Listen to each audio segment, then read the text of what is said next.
Well, good day to you, Ambassador Namboka. Good day, Martin. How is your day? It's good. Wonderful to see you. You too. Right. Yeah. I'm very glad you're doing this. Well, thank you very much I indeed. look forward to your book. Thank you. We asked our technical team to allow a minute or two to allow other people to join in. As you know, there are technical challenges, but I'm so glad to see you there. Yeah. And I've seen friends in South Africa, friends from the United States of America.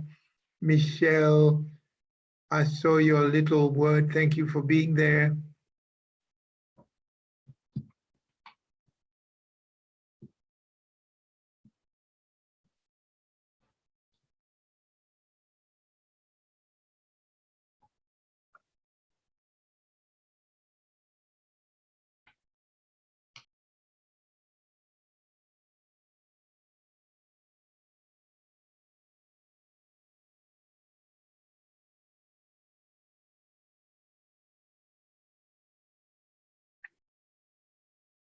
Greetings, Sam. I think I can see Sam there.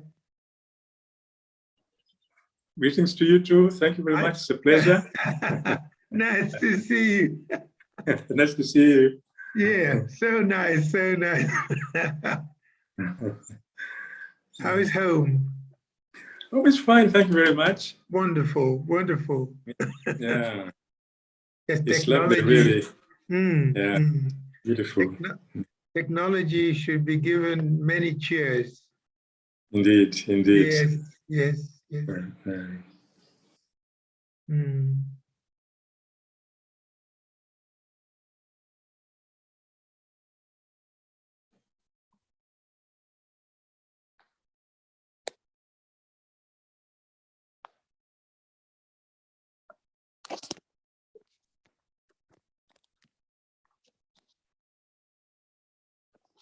Hello, Andrew Paytum. Good afternoon. Nice to see your name here. Yeah, good afternoon. I'm a little bit struggling. I couldn't hear anything. Can you hear me now? I can hear you beautifully, yes. Oh, great. I'm glad that I can join. And, very nice to know. Good afternoon. Good afternoon. Who is there? Isiagi Noah? My name is Noah. Nice to see you. What country are you speaking from? I'm from North India. Wow. Nice to see you.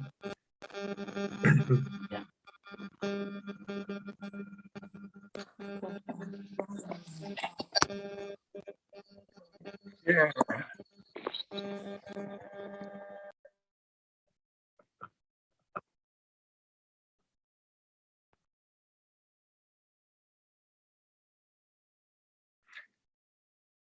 Hello, Christian Garin. I can see you.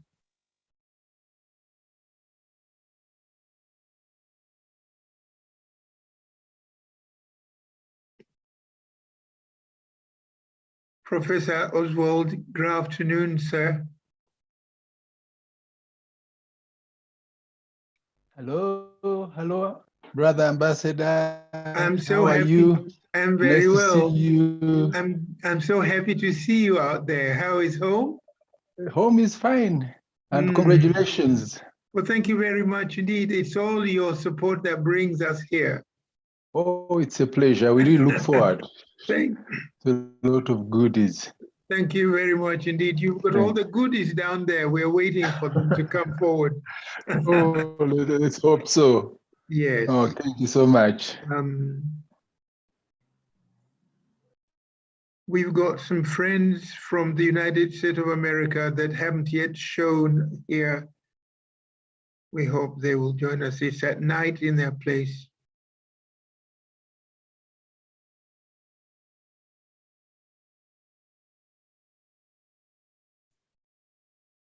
Bayete. Bayete, Your Royal Highness. Bayete. Greetings and welcome, everybody. I was expecting Dr. Mary Shuttleworth as the MC to open the event. Is she with us?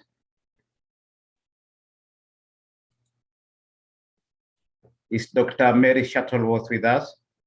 Ambassador, do you know? No, I thought so also, but I haven't seen her. We communicated until a very last minute last night. As you know, they are at night, but I knew that she would be here unless there is a technical hitch. Is Scribe House in direct contact with her?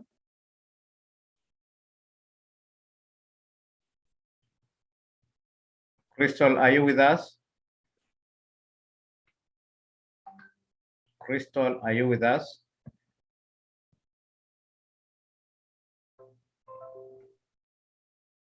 Now, those two big houses are not connected, apparently. Crystal, are you with us? In her absence, could somebody please start? Crystal, are you able to do this? Hello? Yes, Crystal, can we see your face, please? Okay. Yes.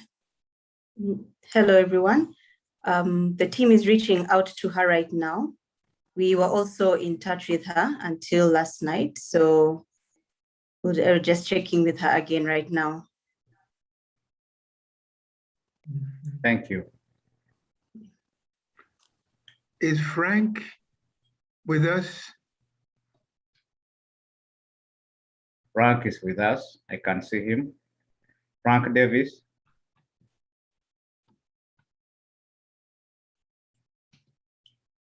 In that case, can we give her 5 minutes, please? I think that will be a wise decision, Your Royal Highness, because it's surprising she isn't connected, but it's a question of connectivity, I suspect.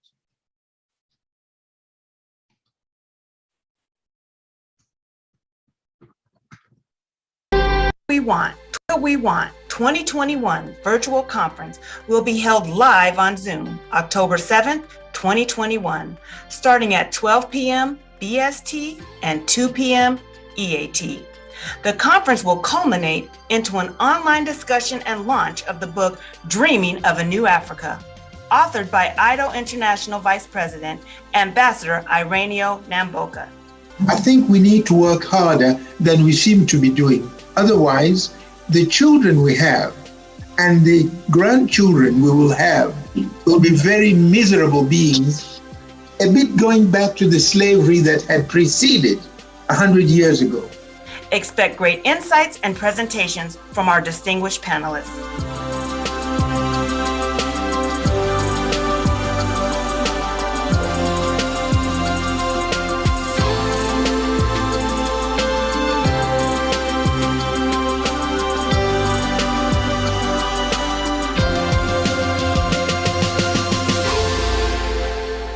The Africa We Want 2021 conference is proudly supported by IDO Network International, Scribe House Uganda, Center for African Peace and Conflict Resolution, Division of Criminal Justice, California State University, Sacramento, and Youth for Human Rights International.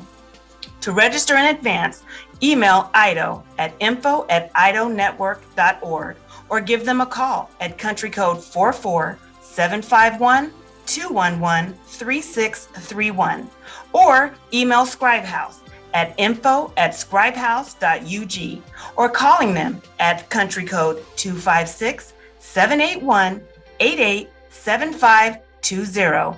Come one, come all.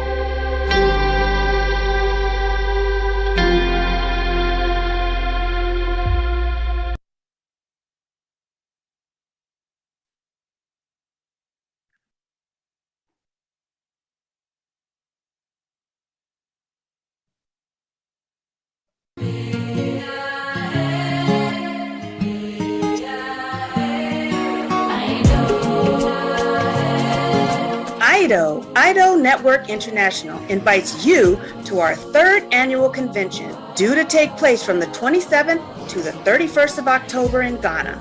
The venue will be the Great Tang Palace Hotel in Accra, where you can expect to participate in a trade and business exhibition, investment opportunities, business networking, and creating meaningful partnerships.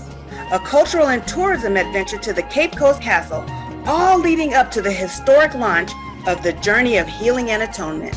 Receive the royal red carpet treatment as you wine and dine with some of the great kings of Africa. And social change, hey, application of human rights to live for better life today and tomorrow. Join us and be part of this history. To register, visit www.idonetwork.org. IDO for health initiatives. IDO.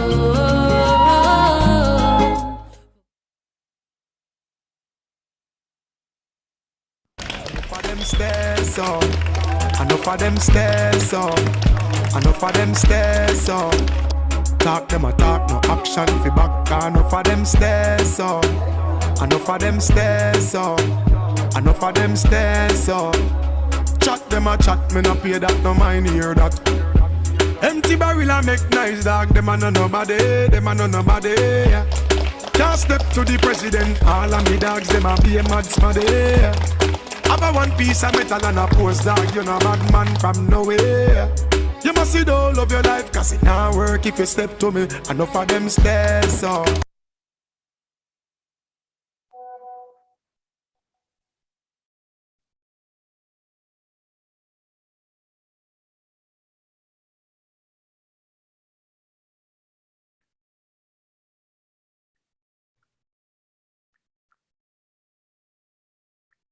Crystal, are we ready?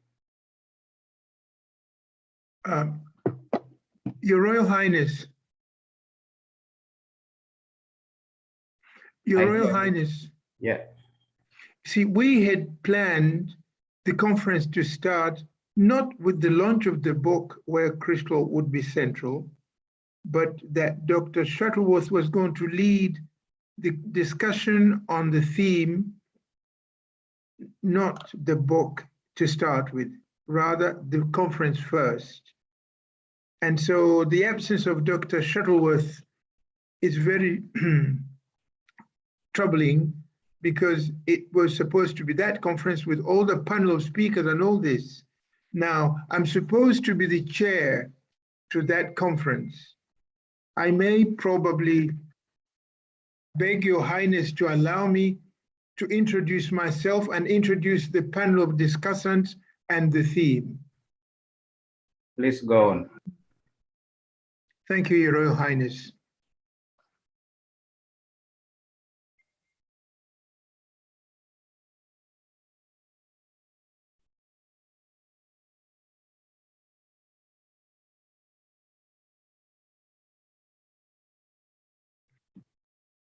Ladies and gentlemen across the globe, I'm greeting you from Geneva. Good afternoon. I'm greeting those who are in India as good evening or very late good night. People from the United States of America watching, good afternoon, also good morning in actual fact. We welcome you to this very special occasion when we address the issues the young generation of Africa are grappling with, looking at what will be the future, their future, Africa's future, and our children's future. The conference we're going to have is on the theme, what the youth of Africa want tomorrow. The concept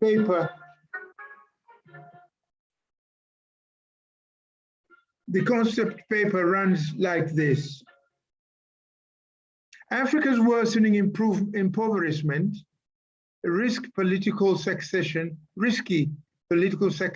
vogue, and growing insecurity threats externally, are these externally imposed, self-inflicted, or a fatality?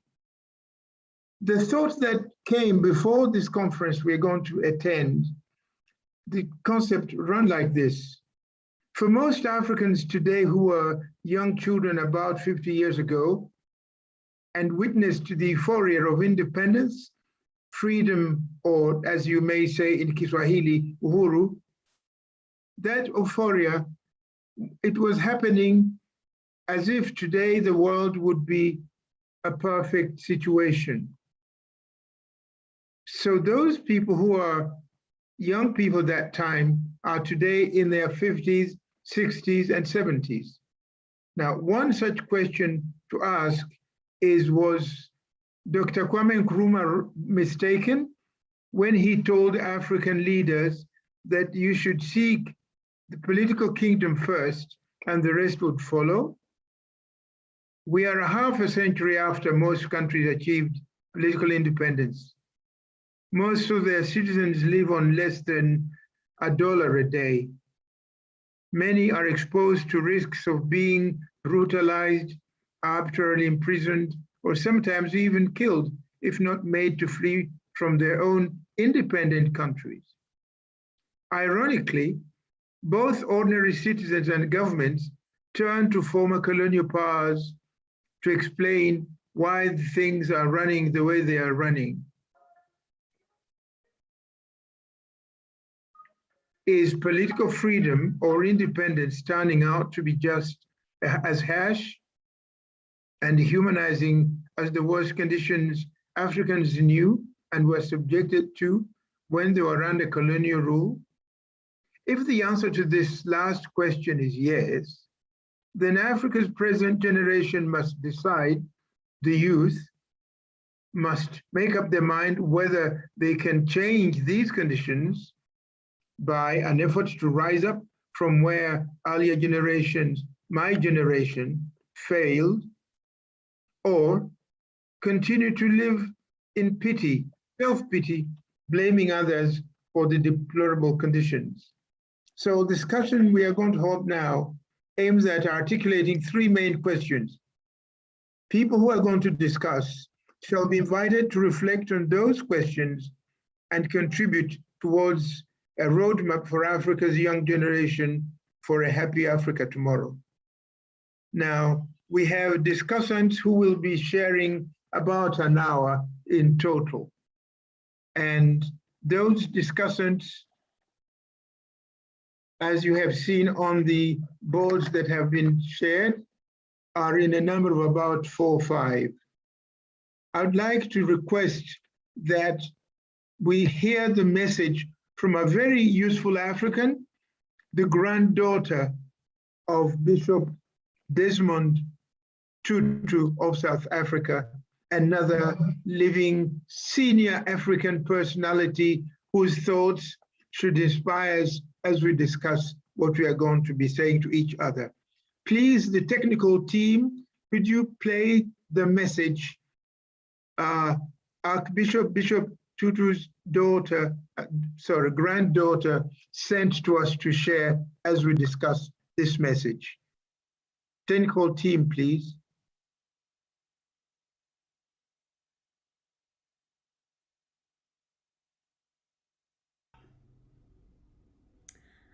Hello, my name is Joan Gomer. I am joining you from Cape Town, South Africa. Unfortunately, I couldn't join your conference today as we are celebrating my grandfather's 90th birthday. And it is also the 11th Desmond Tutu International Peace Lecture. The topic for the lecture is Speaking Truth to Power, No Future Without Justice, which I thought it was so fitting with the conference's topic of a new a new Africa we want.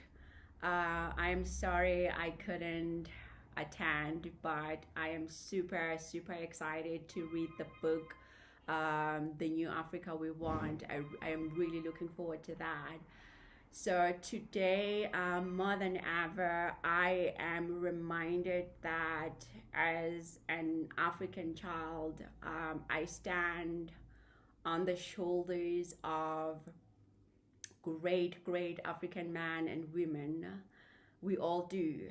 Our elders laid the foundation for us, and I think it is up to us, our generation, to pick up the torch and continue the work that they started. It is up to our generation to learn from the mistakes our elders made and to build from there a new Africa. An Africa that channels climate change, an Africa that elevates youth empowerment, Africa that embraces the LGBTQI community, a new Africa that stands for gender equality. These are all issues that affect our generation, and we are the perfect ambassadors to fight for change and the many other issues that affect our generation. And I believe that the biggest gift that we can give to my grandfather for his 90th birthday would be to continue the work, his life's work for fighting for peace and fighting for justice globally. And I believe we can do that by being active in our own communities and fighting for the good fight, you know, being on the right side of history. We are in turn making our elders proud, and for them to see that the work that they did was not in vain, you know, because they can see the new generation picking up the torch and fighting, you know, and addressing the issues that, because the issues that affect our generation now are completely different from what our elders went through. But we can learn from them. We can learn from the foundation they laid for us, and we can only improve it from then. I believe that as Africans, nobody can save us. Nobody can come and save Africa except for us. We have to fight for to make changes and to build a new Africa. If you would indulge me and join me in singing a happy birthday song to my grandfather. We call him Kulu. Kulu means grandfather in Xhosa or Zulu. I'm sorry, I have the worst voice, but I'm gonna try my best, so please join me. Happy birthday to you. Happy birthday to you. Happy birthday, dear Fuku. Happy birthday to you. Love you. Thank you so much. I hope the event is successful. I hope everything goes well today, and I hope that everybody who's able to attend the conference comes out of the conference having the fire in them reignited and having being re-inspired to keep on fighting for social justice. Thank you so much.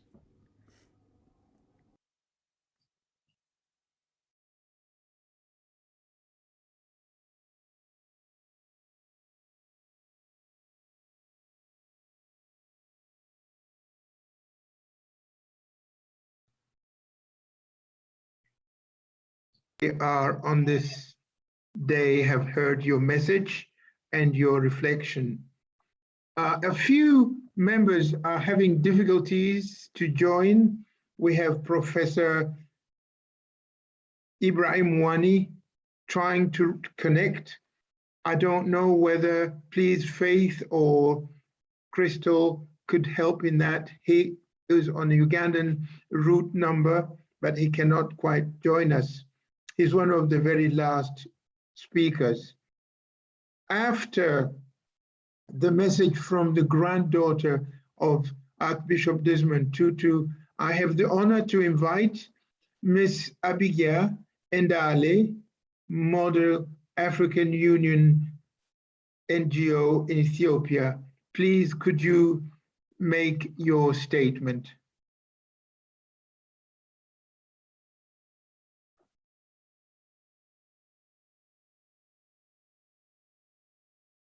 Ms. Abigail Endale? I'm really sorry for not muting myself. My name is Abigail Ndala. I'm from Model Africa Union, Ethiopia. I'm very pleased to be here, Your Highness, Ambassador Ireno Naboka, Ambassador Salah Ahmed, Dr. Yvette Ngando, Professor Ibrahim Wani, and Dr. Marian Sadia, and also Joy Nuguma. I'm very happy and pleasured and thankful for the event. Model Africa Union is an organization which is in Ethiopia and works for African youth to study and familiarize themselves with the Africa Union structure. And we work to domesticate the Africa Union agenda through simulation. We promote youth leadership. So coming to today's specific agenda, we are pleasured to be here in this platform with the current African leaders as being the African youth who are the future leaders that all of you are here to speak about. Africa is found in different paths to achieve the Africa we want, 2063 agenda. But also we are swimming in a pool of problems. But I hope that as a youth, we can learn from the past and work on the future today. I believe that today is the time for work. Your Highness, and also Ambassador Ireno, it is a big event. When we're speaking about dreaming of Africa, it's not just speaking about what is happening today. We are creating a picture of Africa, or of the Africa we want ourselves as a youth and our children to see. We have 2063 agenda, and imagine 2063 is very far away from today. But the question relies on, are we working to see the change that we plan to see in 2063? When we're speaking of the future is me, the youth. The future are the students in your schools. So are we working in education? Are we working on the youth? Are we working to motivate the youth? Are we working to shape the youth in a way that respects Africa for being Africa? Are we shaping a youth that is a change? Is our education curriculum, is our education system shaped in a way that creates an innovator, change maker, history maker, and a person that we used to have, a fighter for the rights? So in my opinion, I think we still need a lot of effort in that regard. We still need a lot of work. In my country, in Ethiopia, which is part of Africa, which is found in the East, we have schools, but we are learning to get employed. But I want to be the future leader. I want to be the difference maker. I don't want just to be employed in a certain company and work and die. I have a better purpose. And that purpose is to bring the change that my grandfathers, my father have been dreaming. So we request as Model Africa Union to join a hand, for you to join hands with us, and Also, from our past leaders, current leaders, we would like for your wise guidance. We don't know, we haven't lived in the past, so we don't know what have been done in the past or what mistakes were there, what good sides were there. So we want to know what were the good sides and what are the weak sides. And we want to learn from them and start the work to bring the better Africa, the Africa we want today. And I hope the youth will rise up as never been before, will rise up in the universities, in the schools, and will rise up to bring Pan-Africanism. We want to inject Pan-Africanism in every mindset of youth. And we don't want to respect humans for based on their race, ethnicity, language, or difference of sex, but we want to respect persons for the reason, for the intrinsic purpose that they are human beings. And I hope that today we will start that journey with you, and we can create the Africa we want by bringing Africa to the first place in our heart. Thank you very much. This is from Model Africa Union Ethiopia. Thank you for having us today. Ladies and gentlemen, I'm humbled. This is a young African woman. Her message is very clear, crystal clear. And she's thinking Africa. She's not even thinking about herself tomorrow. She says she wants Africa globally in the global context. Permit me now, with this brilliant intervention of, well, we've had two brilliant interventions from two young African women.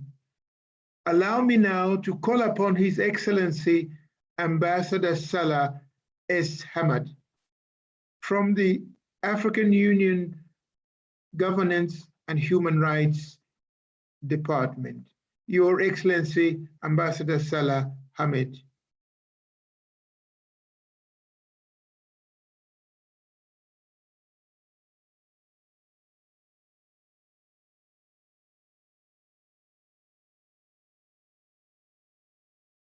Your Excellency, Ambassador Salah Hamad, are you with us? Are you connected or having problems?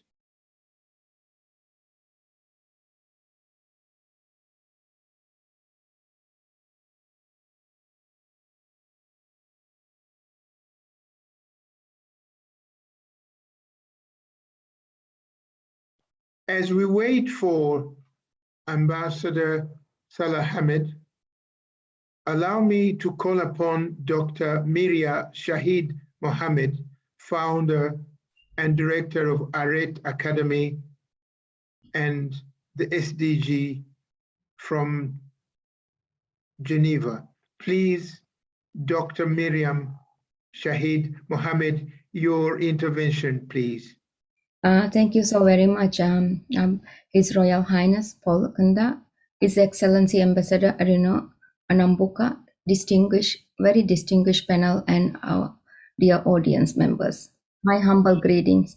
I'm humbled. I would like to start with the poem of Gabriela Mistral. Quote, "His name is today. We are guilty of many errors and many faults, but our worst crime is abandoning the children, neglecting the fountain of life. Many of the things we need can wait. Right now is the time his bones are being formed, his blood is being made, and his senses are being developed. To him we cannot answer tomorrow. His name is today." Unquote. We need to care for Africa, not tomorrow, but today. Africa we want today and always remain same. A safe and secure environment, a place to be happy, where people are not confused between ambiguities and contradictions or liberalism and status. We want a proliferation of action groups that work to restore trust, where bigotry, xenophobia, and racism are words we learn from a dictionary, to be replaced by equality, fairness, justice, and mainly by equity. We don't need magic, we need integrity, we need political willpower, we need freely elected politicians who are ashamed to spend more than their earnings, we need policymakers promoting wealth auditing, we need voters who cannot be bought. Mostly we need African resources catering for African needs, not in African banks. We want to move Away from debt, we want technical people with knowledge at the table, making policies against drugs, women inclusion and youth, and for the housing, and mostly a sound economic and sustainable public administration where coming and goings for leaders do not shake the resolute of people and development. We need not be hindered by resource scarcity and weak governance. Africa has potentials. We need to address sustainable development goals. We want SDG 1 to be fully achieved in Africa, so no single child should feel the pain and agony of hunger. Unless this is accomplished, we must feel humility failing. We should feel a sense of shame. We have enough for the need of the people, if we can hold our greed, of course. Africa is the lowest performing region on Transparency International Index, and there is a need for urgent action. Change takes time, and corruption is a serious threat on many levels. The COVID-19 pandemic puts great pressure and highlights structural gaps in areas like healthcare system. Corruption, economic losses leads to unrest and protests. This needs urgent actions, access to health and education. Climate change is about the future for our children. It needs coordination, cooperation, and action, not tomorrow, but today. The time is now for change. Transform and develop new ideas, governments, business, and civil societies all together for the future. We need to discuss the importance of protecting the natural foundation of life for each and everyone, and preserving African opportunities to live in dignity and prosperity across generations, using the Sustainable Development Goals as a guidance for addressing the regional challenges facing the continent. According to Institute of Economics and Peace 2021 statistics, perceptions of risk, violence, and safety, African statistics remain concerning. We need this addressed with hope, not tomorrow, today. Quote, "It always seems impossible until it's done. Part of being optimistic is keeping one's head pointed towards the sun, one's feet moving forward." Unquote. Nelson Mandela. Thank you. Dr. Miriam Shahid Mohammed, if you have completed your presentation, I'd like to express our appreciation for your very insightful message, defending the needs of the youth of Africa, looking through the sustainable development goals that we are working on, and your voice as a third lady on this panel of discussants strengthens the belief that we Africans are prepared to look at what has been going on, not to stay in self-blaming, but recognizing that certain things weren't done. The preceding speaker said, it's not a question of saying people are supposed to be perfect. We continue to work, and your message will be included and followed as the youth look to the future we want.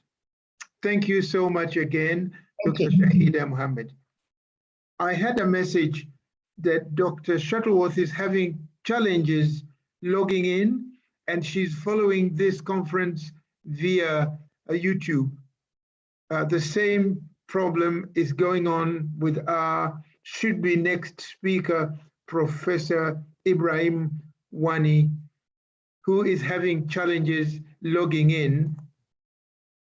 If I may permit myself, if there are people that are following and listening and had a burning question as we wait for our two personalities, especially Dr. Ambassador Salah Mohammed, are you there by any chance? Have you been able to join? Maybe it was connection that was giving you problems?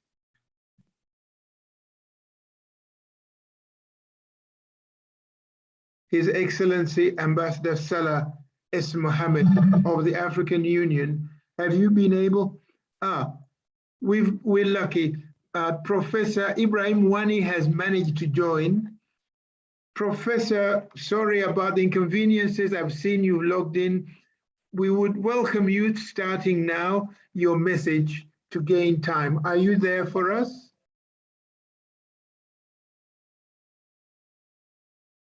Professor Ibrahim Wani, are you with us now?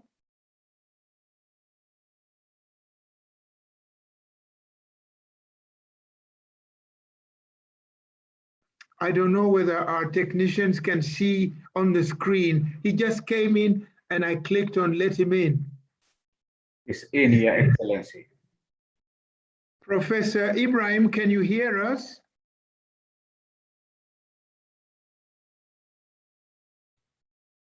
He needs to unmute. Please unmute, Professor Ibrahim Wani, unmute yourself.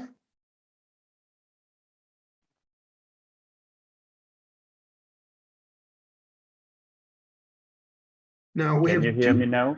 Oh yes, we can hear you now. Welcome, Professor Ibrahim Wani. It's been a struggle.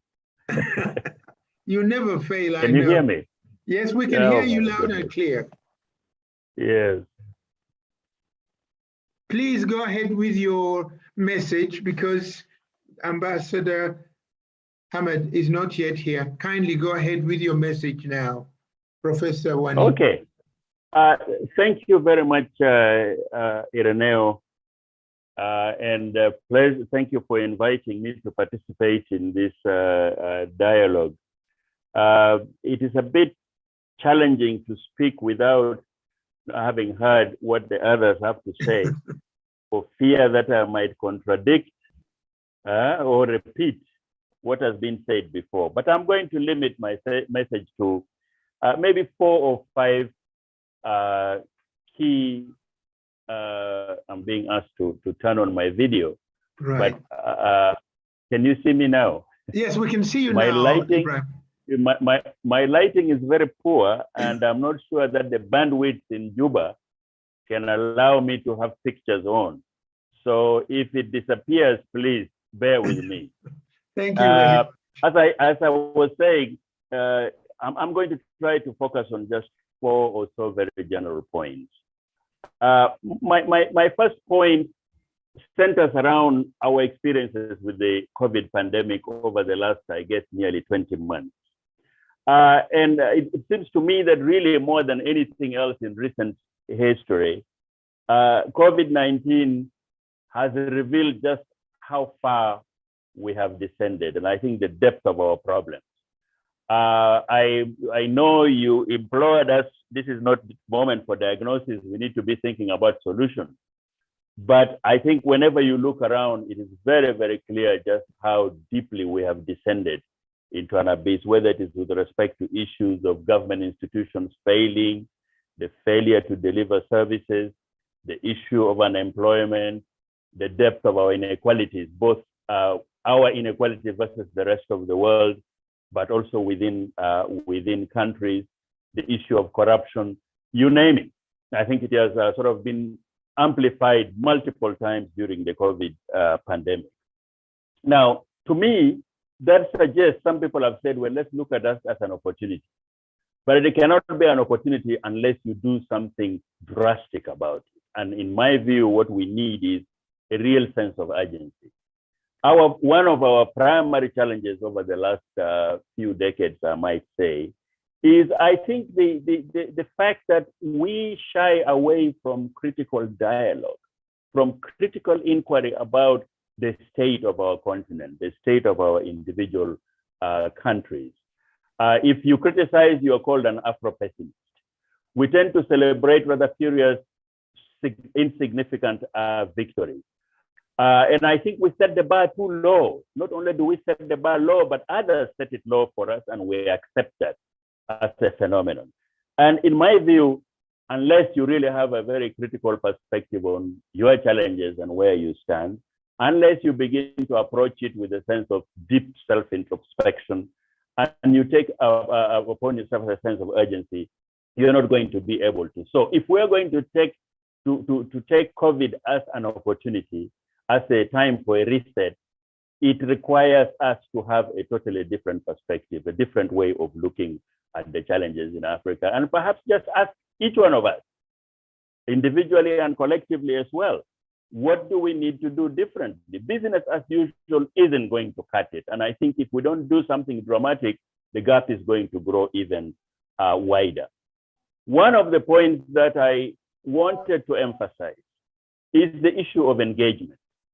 It is very commonplace for many of us, I think, in the continent to exit from our challenges.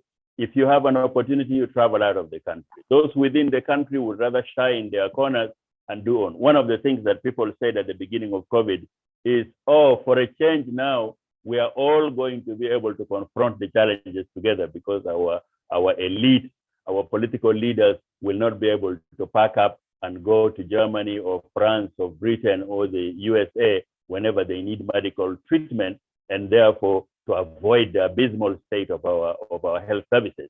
But of course, they did find a way. They managed to escape out. And I think that unless we individually and collectively decide to engage effectively and confront the issues and avoid the exit phenomenon, nobody else is going to come out and sort out our problems. And unfortunately, this is really a phenomenon that goes very deep, either by leaving the country or even when we stay within, shying away from discussing difficult issues because it is risky. Granted, all of those are very valid arguments, but I think I'd like to just highlight this point that unless you are there and you're engaged, somebody else will take over that space, and what they do with the fate of the continent is anybody's guess. And so far, I think the verdict has not been very positive. And the last issue I really want to focus on is the question of leadership. One of the problems that, in my view, and I mean, there are all kinds of diagnoses one can point to and remedies to the challenges of Africa. But I think so long as the leadership syndrome, the leadership style remains what it is going to be extremely difficult for any other kind of alternative perspective to take over. We live in countries, and that's the majority of them, where you have dinosaurs running the affairs of our countries. We have strong men. I'm being told my internet connection is unstable, but I hope that that is an empty threat. We are in societies where instead of utilizing the opportunity of leadership as an obligation to serve a nation, it is about serving individuals. It is about how to stay in power for as long as possible. It is about repressing all kinds of freedoms. We rule by law rather than rule of law. We have instrumentalized all of the institutions to serve the purpose of the strong men in positions of power. Dialogue is not permitted. We have stifled the youth. Dreams have been killed. That is all because of the style of leadership that we follow. And when I'm talking about leadership, it is not just a president in power. It is that group of elites who all sit up in that circle and pretend that everything is wonderful. Things are going off the right way, while they are slowly killing off the continent and stifling any kind of creativity, any kind of critical dialogue, any kind of innovation from our people. I mean, it is so embarrassing, so shameful, so sad that in this day and age, we are sitting here, none of our scientists are able to do any significant work. I mean, a few countries here and there I can say we've discovered this, we're pushing this, we're pushing the other, but where are we investing our resources? What are we doing with our money? It is either in the security sector, and the security sector is being funded to the extent that it is, not because somehow each one of our countries is facing threats from anywhere, but simply to ensure that these big men, these strong men remain in power. That is one of our biggest problems. And I think we all need to commit ourselves and to resolve to do everything possible to have our voices heard, to make sure that our institutions begin to comply and that there's a level of accountability, and to the extent possible, get rid of these people. I mean, you see the phenomenon of coups coming back. In Guinea recently, they were celebrating the coup. Why would they celebrate a coup? And looking at our institutions, such as the African Union, which is supposed to be there to sort of offer us that perspective, speak for Africa. In 2001, too, when the African Union was being established, there was so much excitement about the promise of this institution. But what has it done in the last 20 years? I'm sure that when they are having ceremonies to celebrate the 2 decades of the African Union, they would have wonderful things to say. But the reality is, they have failed the people of Africa. The wrecks are in the same kind of phenomenon. I mean, how can you go on and say you're going to sanction the leaders of the coup in Guinea or in Mali, when at the time that Conte was desecrating the constitution of Guinea, you shut up, you said nothing, even though you have all of these codes that are supposed to be able to guide the thing. Now, of course, the challenge, the issue is very simple. These are the guys, the same people at the local, national level who are desecrating our institutions and stifling, sucking the air out of us, are the same people who are running the African Union. And so we have therefore invested in the wrong kinds of places. So mine is really, my friend Ireneo, a call for action for all of us. Those of us who are in the diaspora and living off, whether it is about writing history or it is about raising your voices and making a commentary or agitating somewhere, let us do what the late Congressman Lewis said, let us cause trouble, good trouble. Thank you very much.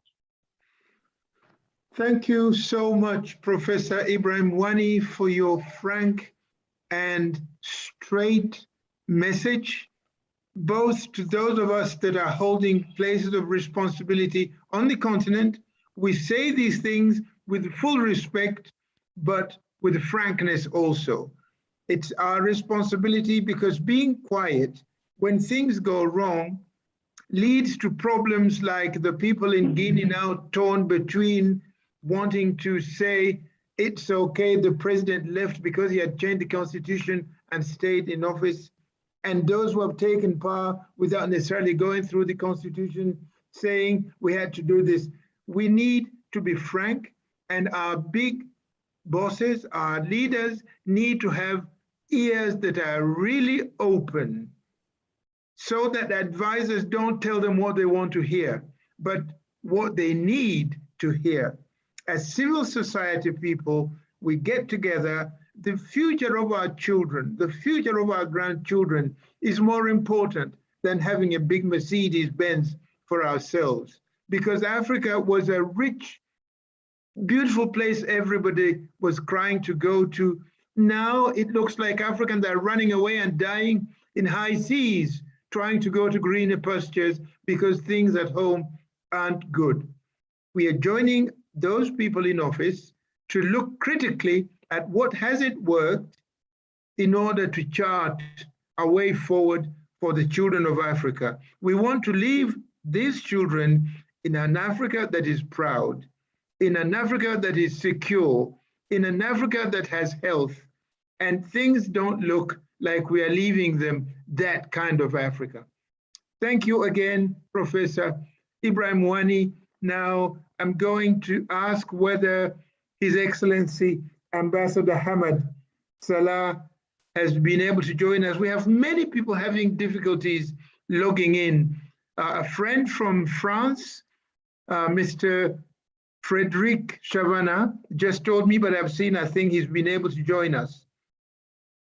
Please, Your Excellency Ambassador Salah Hamad, are you able to join us and make your presentation, please?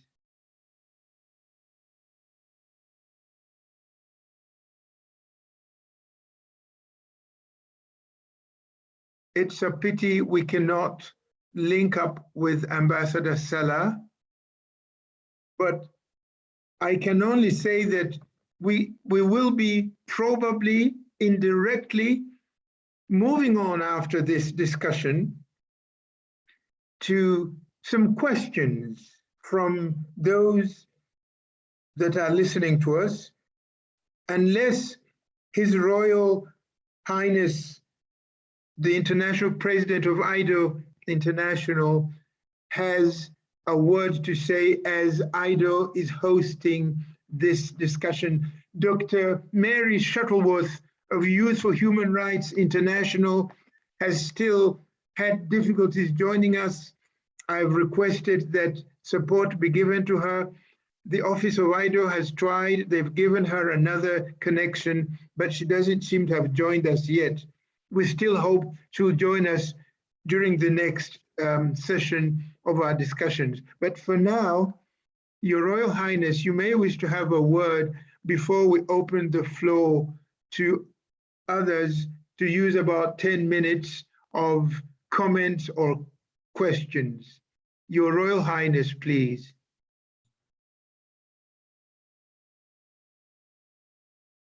Ayete. Thank you very much, Your Excellency, Ambassador Irene Namboka.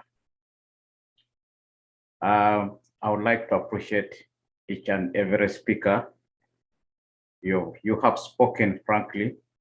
You have said things that we should have spoken many years ago. Now is the time. There is no tomorrow. Africa we want starts from today.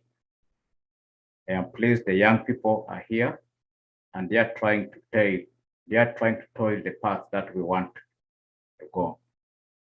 I would like to use this opportunity to request Your Excellency to allow some of the people in the audience. I can see a number of politicians from different countries, opinion leaders in the audience who are very keen to take part in this topic. I would like you to give at least a few minutes to them to give their suggestions to this particular topic. Thank you very much.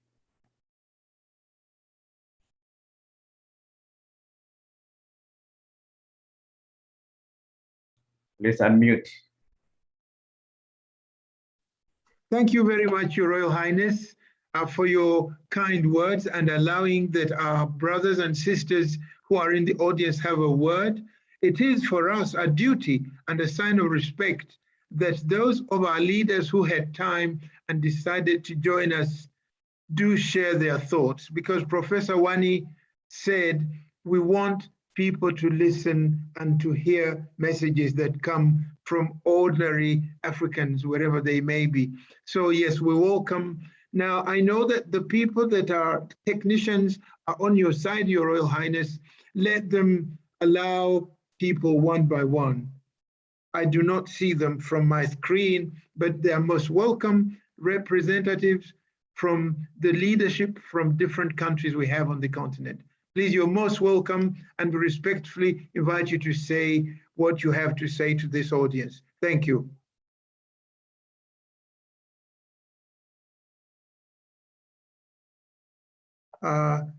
Somebody is saying the audio is not very clear. Can you hear me when I speak to you, ladies and gentlemen?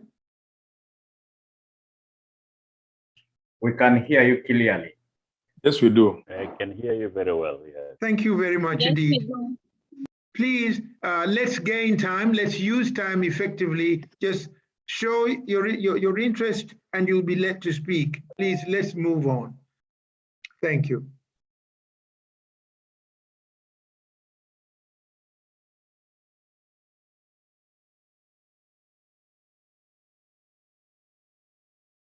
Yes, please. Could you, Latima Ibrahim, could you say what you have to say, please? Even in French.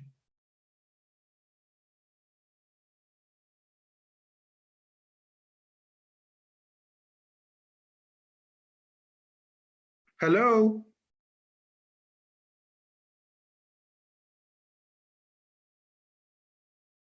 Hello?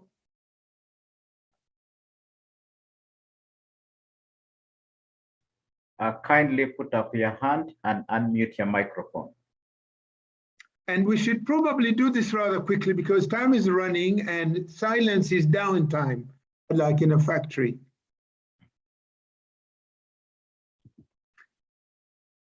May I invite Dr. Sheikh Ramzi to say a word of wisdom, please.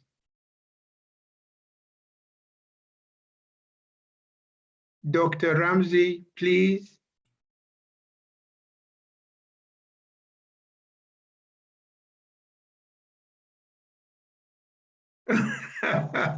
There is Miss Miller who says, well, silence is also golden. Dr. Ramzi has been on and off. I don't see him at the moment. Okay. Can we ask Mr. Henry Matovu to say something, please? I'm inviting people I can see on my screen. Would you have something to say? Dr. Sheikh says he needs to be unmuted. But who is supposed to unmute him? Because I don't have control. We don't see him on the screen. Faith, could you please unmute Dr. Sheikh Ramzi?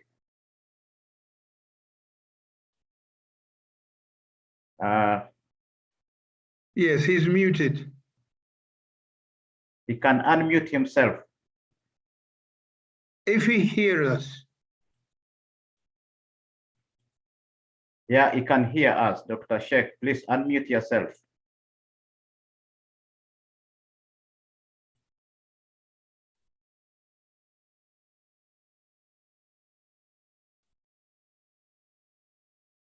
In the meantime, we can invite Isiagi Noah. Sorry, this is just a point for Dr. Sheikh Ramzi. If you hover on your icon, it gives you the option to unmute. Because I can't find him on the screen. Otherwise, I would have unmuted him. But if he hovers on it, it just unmutes him if it helps. Thank you very much, Miss Miller. Thanks a lot. Professor Abraham, did you wish to say something in the meantime? Because now you heard one or two comments. Dr. Ramzi is still struggling. He needs to unmute himself. But Miss Miller said if he hovers over his icon for the microphone, it might unmute it. But normally from IDO, people do control us and they make us unmute us and things like this, or mute us. He muted himself.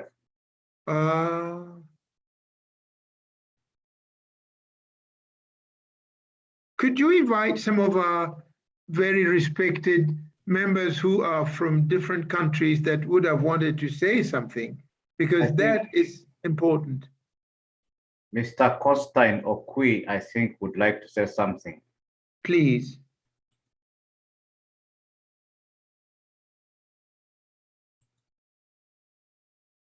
Mr. Okui.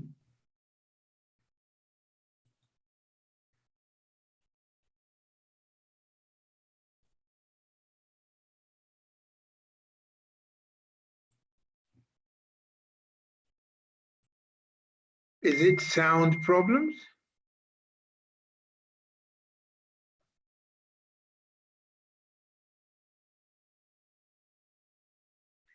Now, Dr. Shuttleworth still has problems. She hasn't been reached. I don't know how the new link was sent to her. She's on email. She has been reached. Mr. Andrew Payton, please speak. Oh, no, I just, yes, thank you very much.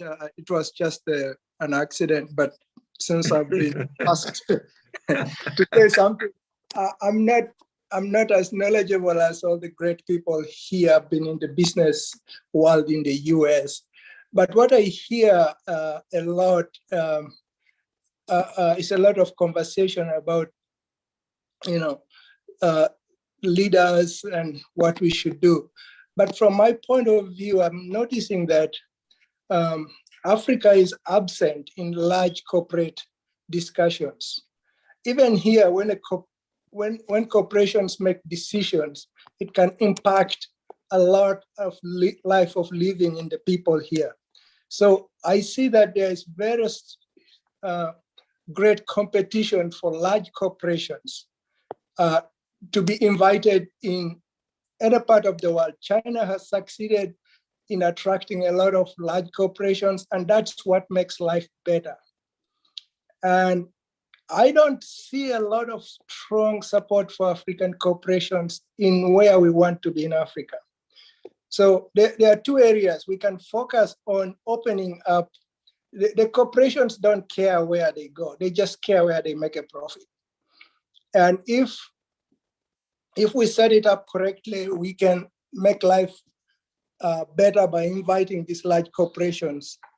But we have to have a say in what activities they do. The other area is promoting our own corporations in Africa to create jobs. The world has got limited resources, and there are so many rules and bottlenecks that we face. So I would be really, I don't want to take a lot of time, but it's something that I would love to hear a lot what are we doing to promote our own corporations to become global players? Thank you. Thank you so much, Mr. Peitun. We appreciate that submission. We have another hand up. Whose hand is this up here?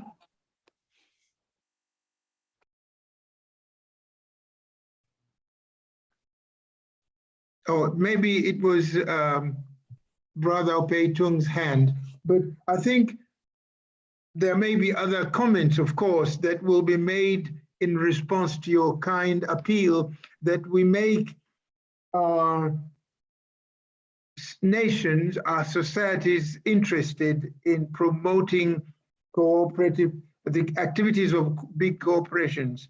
It's just that I think in the general sense in Africa, we need to work on making our environments user-friendly and rule of law based. Because when a company comes to a country and is cheated, and he goes and tells another company that was planning to go to that same country, it won't be your ambassador in a good sense. There will be ambassadors who tell people to get off. So what we do in our own countries in terms of ruling ourselves well is also good in attracting other companies. Otherwise, we shall be nations which attract crooks because they know they can go there and cheat and run away and survive. So I think the issue of human rights as a base for everything comes in here. And this is what Kofi Annan, before he left us, was saying, that you can't have development without respecting human rights, because the rule of law is the base on which everything else runs. Particularly when you talk about corporate investors and, I don't know, true, they don't care where they make the money, but they really know where they don't want to lose money. And they will not come to your country if they think it is a risky undertaking.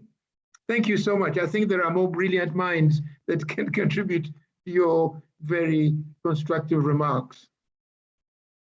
Please, would like to have people react to these statements we are making here, because we are fighting for the children we are leaving in this world. There has been an outcry that we are leaving a world, a continent that is not going to provide food, there is no medical treatment, there is no, those are issues that we talk about as the future depending on. Yes, I think Professor Wani's hand is up. Please, Professor Wani. No, thank you. Oh, your voice has gone. You unmute yourself, please. Yes. Okay, now I'm unmuted. Thank you. I just wanted to react to Mr. Peitum's point, very, very valid one, and your response as well. I'm reminded very much of the last World Cup, or was it the one before, when people said the French team was all African. It was a majority. And I recall somebody from France, it might have been an official, said, you know, yes, they are from Africa, but they are now French. You see, if they had stayed in their home country and played in the continent, they would never have come to anything. A rather profound statement if you think about it. We got very angry, but I would like us also to pause and see, is there some kind of a truth to that? I'm leading to the point you're making, that indeed, the corporate dimension is very important. In theory, conceptually, they'll tell you that the private sector is the engine for development, that it is what gets us across.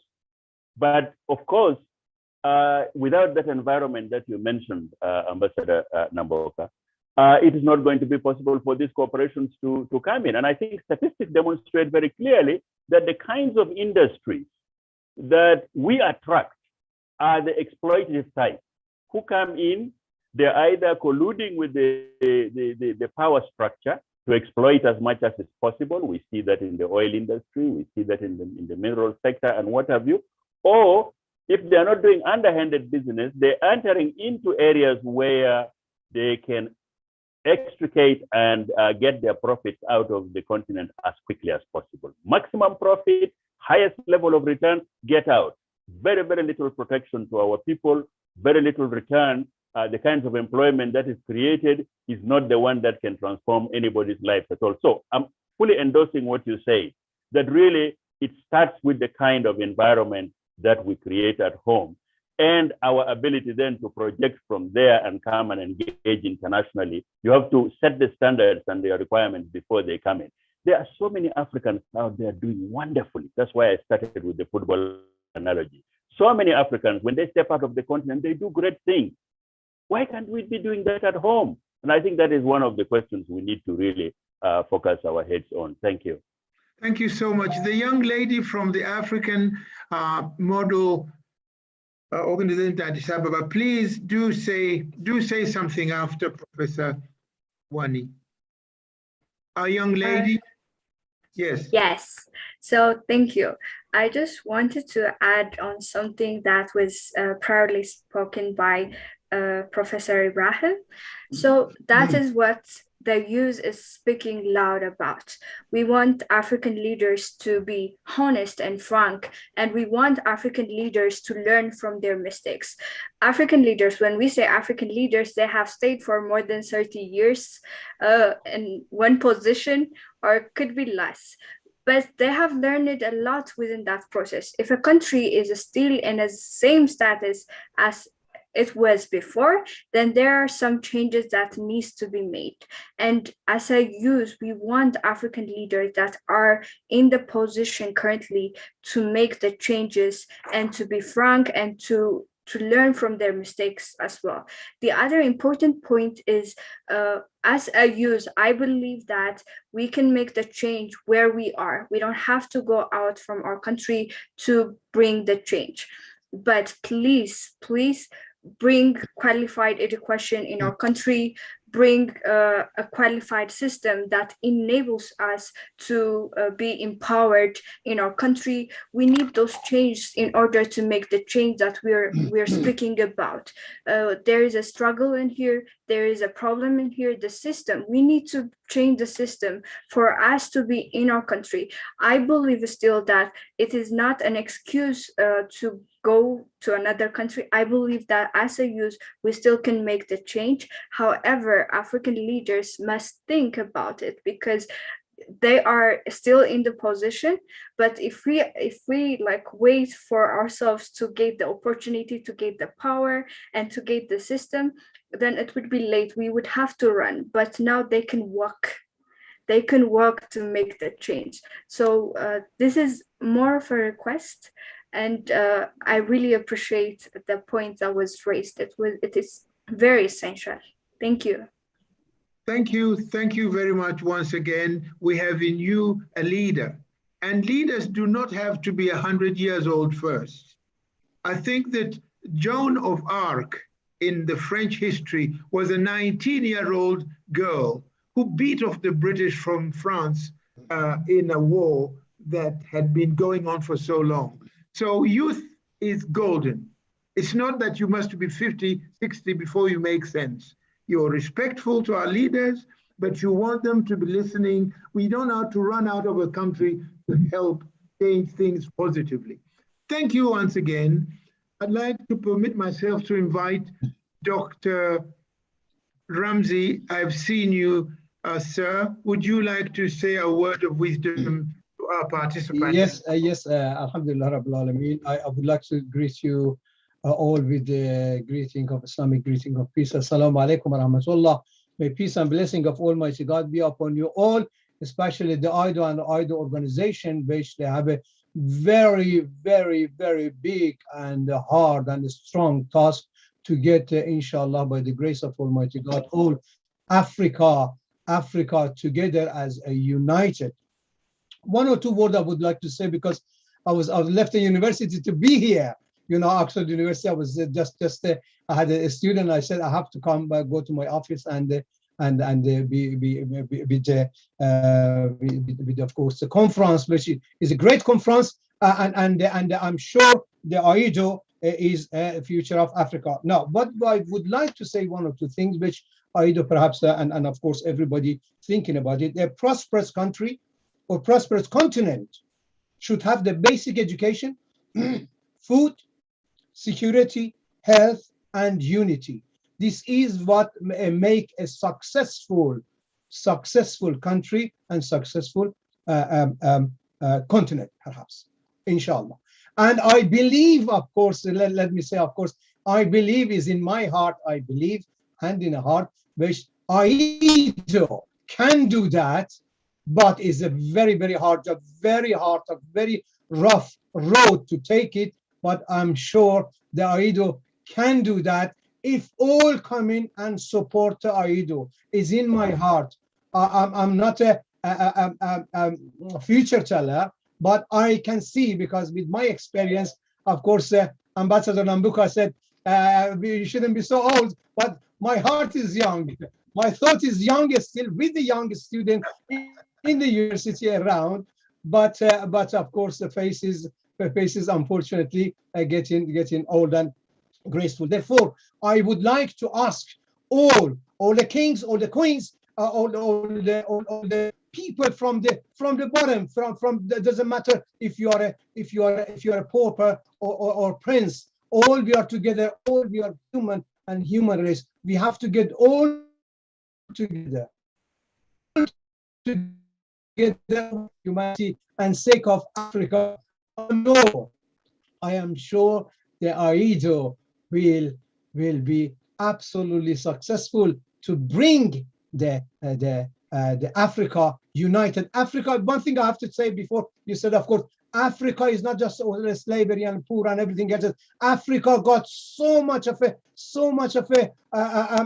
mines and gold mines and diamonds, and they got all. And we don't respect everybody ripping the Africa, and they don't give anything. Africa is the richest and more intelligent. I always said, many intelligent people, many thousand intelligent people, noble people come from Africa. Let's keep it together by the grace of God and the supporting the AIDO. And AIDO is the future. Future is AIDO. Thank you very much for listening to me, and God bless you all. Thank you ever so much, Dr. Ramzy. You are a piece of gold in this discussion. We had wanted you earlier, but there were some technical difficulties. I also hasten to inform you, participants, that our great Master of Ceremony, Dr. Mary Shuttleworth, has been able to connect with us. I cannot tell you how happy we are. She is an engineer of youth. She is a mother of children all over the world. She was an engineer to preparing this conference. If Dr. Shuttleworth, you hear me, please kindly come in and just greet the people that have been waiting to see your face. Dr. Mary Shuttleworth, please.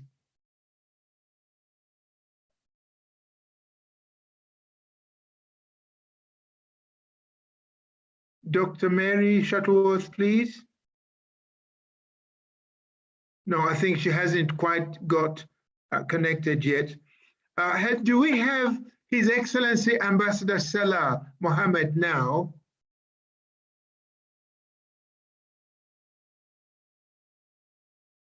No.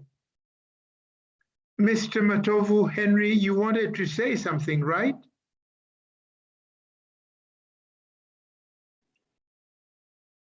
Oh, here is Dr. Shuttleworth herself. You're most welcome. You're most welcome. Please say hello to the people. They've been dreaming of seeing you. Excellencies, distinguished guests, one panelists, I'm so sorry that it's taken me so long to finally join you, but I have been able to watch and follow the discussions via YouTube. Congratulations to everybody, and what fantastic input and contributions have already been made. So congratulations to everybody. And my position here was to actually welcome everybody. So I guess I'd like say from everywhere you are able to the conference, welcome. And let's just continue these wonderful creations as we prepare for the launch of this incredible new book.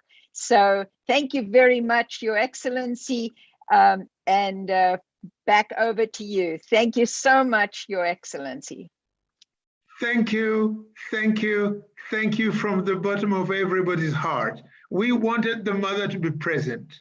You know what a mother means to Africa, and we are talking Africa this afternoon. We had 3 wonderful women speak at the beginning of this discussion. Then we've had other people. Unfortunately, we've not been able to hear Dr. Ambassador Salah Mohammed. He probably has difficulties of connecting, because his voice from the African Union would have been wonderful, but we still think he might join us later.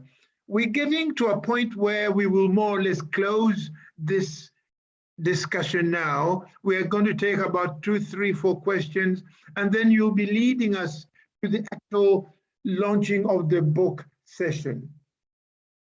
So, ladies and gentlemen, if there is someone who has a hand up, I think there are 2, 3 hands that went up according to Carol. Please, Carol, is there a way you can get those people to speak? Can you speak yourself, by the way, so that you invite those speakers? I'm at your service.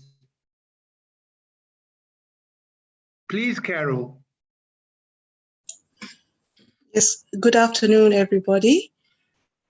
We just quickly had 2 people wanting to speak. That was Queen International and Ibrahim Latifa. Let me just unmute Ibrahim to go ahead and ask his question.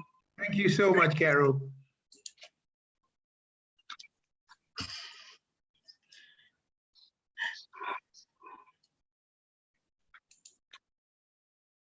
Hello, Ibrahim.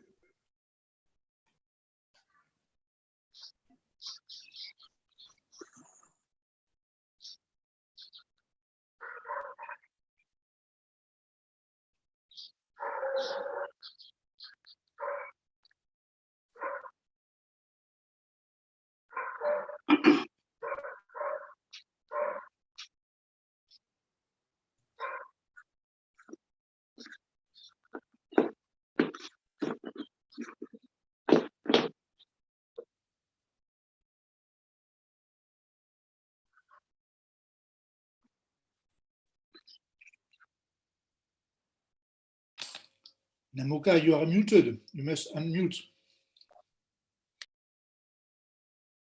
Frederick, did you want to say something, Frederick? No, I just wanted to tell you that you were muted. We did not hear what you said just now. Oh, very strange. Well, thank you very much indeed, Frederick. I'm so glad you were able to join us. Frederick is an African young gentleman. He's my friend. I was his best man at his wedding, and he's joined me. He's my French friend, but he's an African, very much like Dr. Shuttleworth. Carol, oh yes, we've got somebody here now. Oh, there, Frederick. This is Frederick. For those that didn't know who Frederick was, I was this guy's best man, and I'm proud with our friendship. He's an African-hearted man. Thank you, Frederick, for being here. Thank you. Please, Carol, you had somebody, Ibrahim, that wanted to say something. Yes, Latifa Ibrahim is unmuted. I don't know if he's ready to put forward his question. Ibrahim? Okay, if Ibrahim is not ready, there is Queen International who had her hand up to ask a question. Queen International, please go ahead. Yes, greetings from Johannesburg, South Africa. I'm called Ambassador Dr. Ikatekito Konera. What I wanted to say, the new Africa we want, in my opinion, I think that we must work on the mindset and integrity and respect. The challenge we are having now in Africa, we don't respect each other, we lack integrity, And we are highly divided because of spirituality, many religions. Others think that they are holier than thou, others think others as what satanic and everything. We are so influenced by other cultures that we have failed to identify ourselves, you know, in a way that, okay, I'm me as a culturalist, I know we also sort of like we go overboard, you don't sort of want to come in the middle and sort of like reset. But at the same time, unfortunately, also other spiritual people also, they are too overboard that they don't want to see eye to the culturists and traditions. So unless we, Africa, we learn to respect each other and meet each other at a middle point that we have respect, integrity, and everything, we will always run to other places where systems are working, where integrity and everything. Here in Africa, we must work on that first. Respect each other culturally, whatever culture you are, whatever religion you are, let us respect each other, not undermining and always, you know, excluding, you know, putting other people aside because they don't belong there. That's where Africa is. You know, while we go there and we do there because systems work and we respect them, because there they are respecting each other and integrity. That's just my input. Thank you very much. Thank you ever so much, Queen International. That was a brilliant message to us all. We should be in the philosophy of humanity, Ubuntu. And we didn't have religious differences. We just believe in the Creator, and that should be enough. You hit on integrity. You hit on ethics. We are appealing when we say human rights. Essentially, we are touching the golden rule, which says, only do to others what you would want them to do to you. This is what you're telling us. That is the meaning of human rights. Thank you very much indeed. Another person that may wish to say something. Otherwise, we are going to invite Dr. Hello, yes, who is there?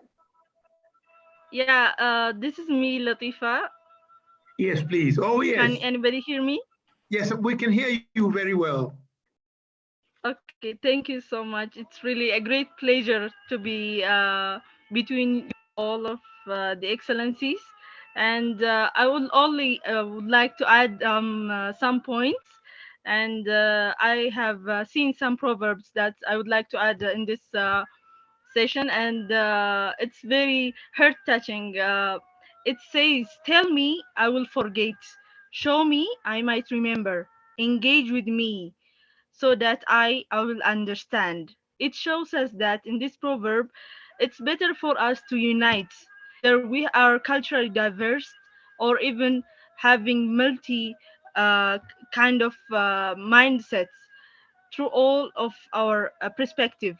Even if we are diverse in everything, we could be united in something true, because we all of us have different kind of perspective that is so important for us to keep us high and prosperous, like we are seeing from our Prime Minister Abiy Ahmed, Dr. Abiy Ahmed. That's what I'm telling, that all the youth should think about this proverb.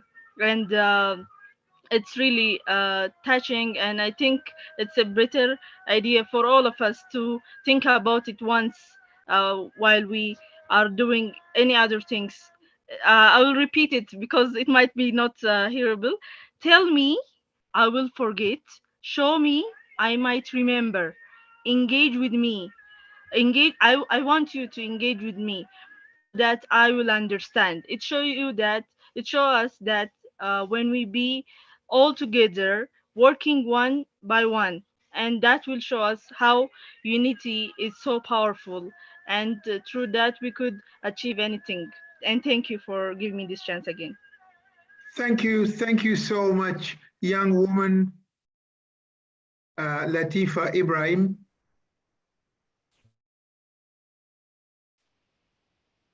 Thank you. Thank you so much. I think, ladies and gentlemen, now we've shared opinions and contributions from the audience. We would like to move our session and give it to Dr. Christian Guérin going to say something? Dr. Christian Guérin? Nothing but congratulations for the meeting. Oh, thank you very much indeed, Christian. We will continue now. We go into the next part that is very much the continuation of this meeting. I give the microphone to Dr. Mary Shuttleworth to conduct the introduction of the launching of the book, The Africa We Want, questions or answers. Please, Dr. Shuttleworth, take over from here. Thank you very much. Thank you, Ambassador Namboka. Excellencies, distinguished guests, wonderful panelists, and precious youth. On behalf of the Center of African Peace and Conflict Resolution, Division of Criminal Justice, California University, Sacramento, IDO Network International, UK, Youth for Human Rights International, I'm pleased to welcome the publishers, Scribe House Uganda, and their team of panelists to do the launching of the much-awaited book, Dreaming of a New Africa, Answers or Questions. For this event, we have the author himself, Ambassador Ireneo Omazitsin Namboka, and the book launch moderator, the renowned presenter of Star Radio London, UK, Mr. Frank Davids. Please welcome Mr. Davids. Thank you very much. Thank you very much for the wonderful program. The speakers, you've been very amazing. And I think I've enjoyed the session. And I do hope this session, we will try to basically put a bit of building blocks in place. We've heard the speeches, but I think this is a practical session. We do have our distinguished panelists who are going to basically answer a few questions. But before I do, in Africa, I want to go back to the basics a bit. We're talking about Africa today. We're going to look at a book that I've gone through, and I think is a book that we all must get copies today before we leave.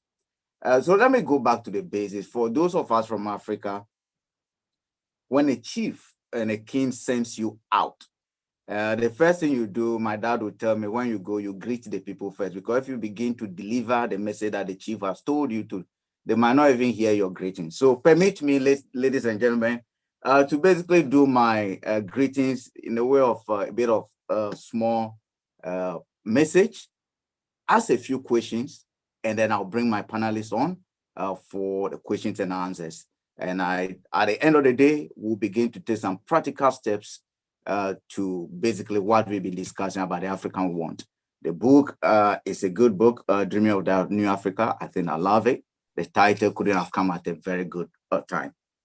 As a kid, and even as I've grown up, sometimes I do get conflicted because there are very four powerful questions that have been disturbing me. One, I think we're getting to where we get the answer. The first question I've always grappled with is, why were we taught, or why was I taught when I was in Ghana about River Thames more than rivers that bordered me in Togo? We had a beautiful Baja Canal in Togo, but I wasn't told about that. I was taught more about River Thames, the Greenwich Peninsula. What am I trying to say? What our education taught us, because everything that has been discussed over here, the last speaker spoke about the mindset, has to do with our mind. What have we fed our minds with, or what have we been fed with? That for me is a question we need to be looked at. We do have educationists over there, a lot of professors over here, and I do believe some of these questions, they will help us address them when they go back in altering many of their books or to their classrooms. I mean, you ask yourself, we're taught, and we've been told Africa was discovered by who?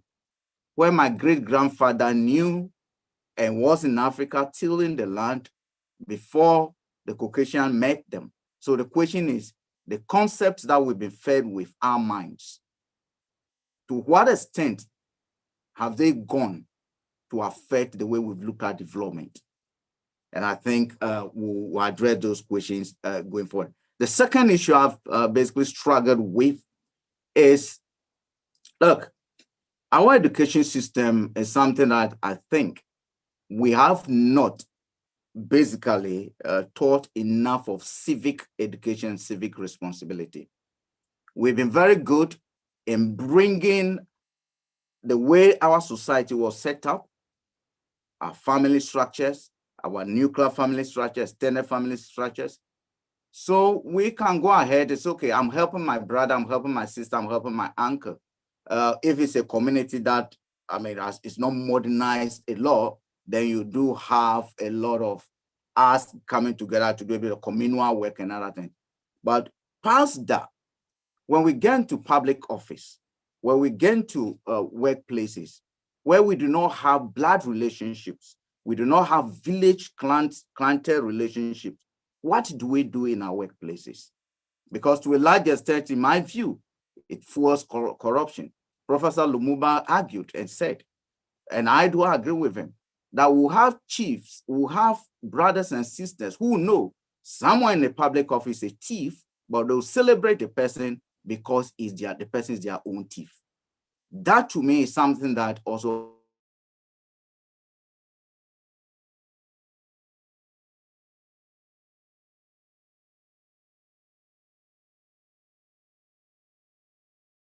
oh God. Can you hear me now? Wow. I don't know. So everything I've said is gone, or I mean, yes, we do hear you. Oh, okay, all right. So I think someone accidentally muted the floor. Okay, so that for me is very key, because at the end of the day, when we get to public places, what do? We celebrate, Professor Ibrahim said, we celebrate even criminals, which I do agree. Basically because they go to steal for our families, they go to steal for our clans, they go to steal for what they call it, our friends and family. And to a large extent, that has troubled the way we look at, or the way development has been practiced in Africa. And if we are not able to solve that, I do not think that we're going to be able to. It doesn't matter, I mean, the amount of money we pour into Africa. So talking about this book, we're looking at how we change the way or how we modernize the concepts that have actually guided our society. The third item that also one of the professors, I think Professor Ibrahim also mentioned, which I think is the third question why we must be asking ourselves is, when it comes to resources, do we appreciate the resources that we do have? What value do we attach to them? What kind of agreements do we sign? Are we taught about money, even in our own schools? Educationists are here with us, probably subjects that you might want to look at. How do we make this practical? And the fourth question, which I think is one of the most important for this program, is about time. Time, and the problem of time. We do hear most of people say African time, African time. When we talk about African time, do we mean the watches that we are wearing? Or what are we talking about? Are we talking about the conceptualization of time? Time is so crucial because, one, our leaders must know when it's time to take power and when it's time to leave office. Our leaders must know that we cannot have a pensioner who is 85 years old still occupying public office when someone young, 21, hasn't got a job, but the same 85-year-old person is telling the person who has not got a job, hasn't got resources, has just graduated from university, to go and start up a business when capital that is needed has been stolen by the 84-year-old man, 85-year-old man, and start somewhere. How do you expect a young man to start a business if they do not have access to the resources? So leaders must know when it's time to come in, when it's time to leave. And I think the conceptualization of time is very, very key. It will help us to define and how we practice development. Without those four things, I think we're going to find it very, very difficult. And I do believe this book that we're going to be launching will do a lot of good. Look, the lives of Nkrumah that the author spoke about, the life of Mandela's, they knew when it was time to fight for political independence, political freedom of Africa.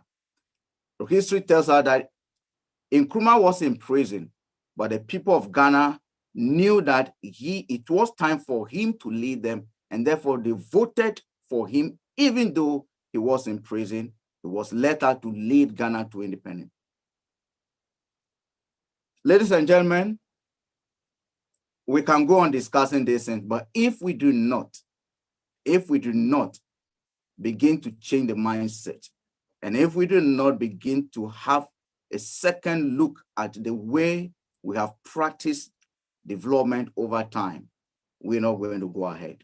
We're not going, everything that we're talking about, we will be, the next 100 years, we'll still call it a wait century. 70 years is already gone. We've basically, to a large extent, wasted it. But what are we to do? And I do believe today might be a turning point as we launch one of the key books which tackles a lot about what I've just spoken about, and especially time. Now, permit me to introduce to you my guests. Let me go first to Professor Oswald. Prof, if you are there, can we have you give us your greetings and introduce yourself to our Prof? Do we have Prof over there?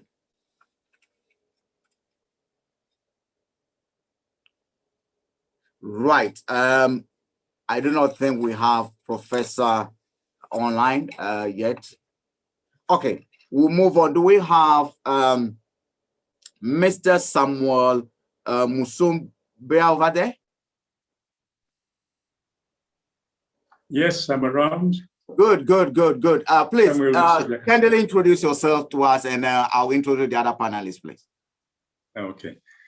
Thank you very much, Mr. Moderator. My name is Samuel Kasamba from Uganda, and I'm a retired international civil servant. I retired about 4 years ago. Right now I'm at home doing a few personal things, including farming and some business in real estate. Thank you very much. Thank you very much. I have your CV here, and I know you've kept it very short. But if we want to go talking about everything that you've done, probably that will be a second book that will be launching. So thank you very much and welcome. Let me also invite onto the stage Krista. Krista for Scribe House. Krista, are you there? Let's hear you introduce yourself, please.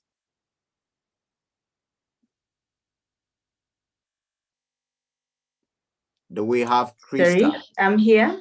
Hello. Okay, please. Yeah, can we? All right, introduce yourself, please, Krista.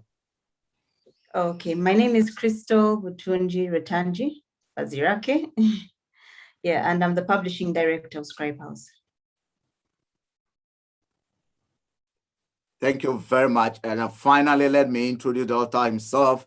Permit me, ladies and gentlemen, I'm going to give him I gave him a title last week, and I'm going to stick to that. He is an ambassador, but I'm going to add the title of professorship to him. Let's welcome Professor Arinio, the ambassador, the author himself. Please, I know you moderated the first session, but introduce yourself again to us for this session.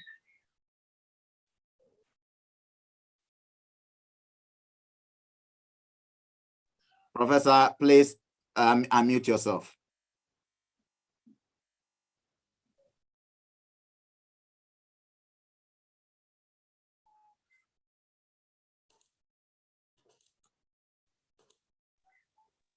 Right, listeners, yes, I think we got him now. Thank you very much indeed, Frank, for inviting me. And I greet everyone that is listening to us. in a way of personal introduction, I'm very much like those of the generation that has been knocking around for the last 60 years on the continent. And we share a lot of responsibilities as we look at what Africa has been, what Africa is, and we are keen to contribute to the Africa that will succeed us tomorrow. Thank you. Thank you very much. Thank you very much, Prof. We're now going to move straight whilst we wait for. Okay, do we have indication if our Prof is in yet? All right, we'll continue. I hope he'll join us because he has to help us and guide us through some of the important questions. So, ladies and gentlemen, we're going to be going for the question and answer sessions about this book. But let me start with my panelists. If you do have a question, please drop it in the chat and we should be able to read it.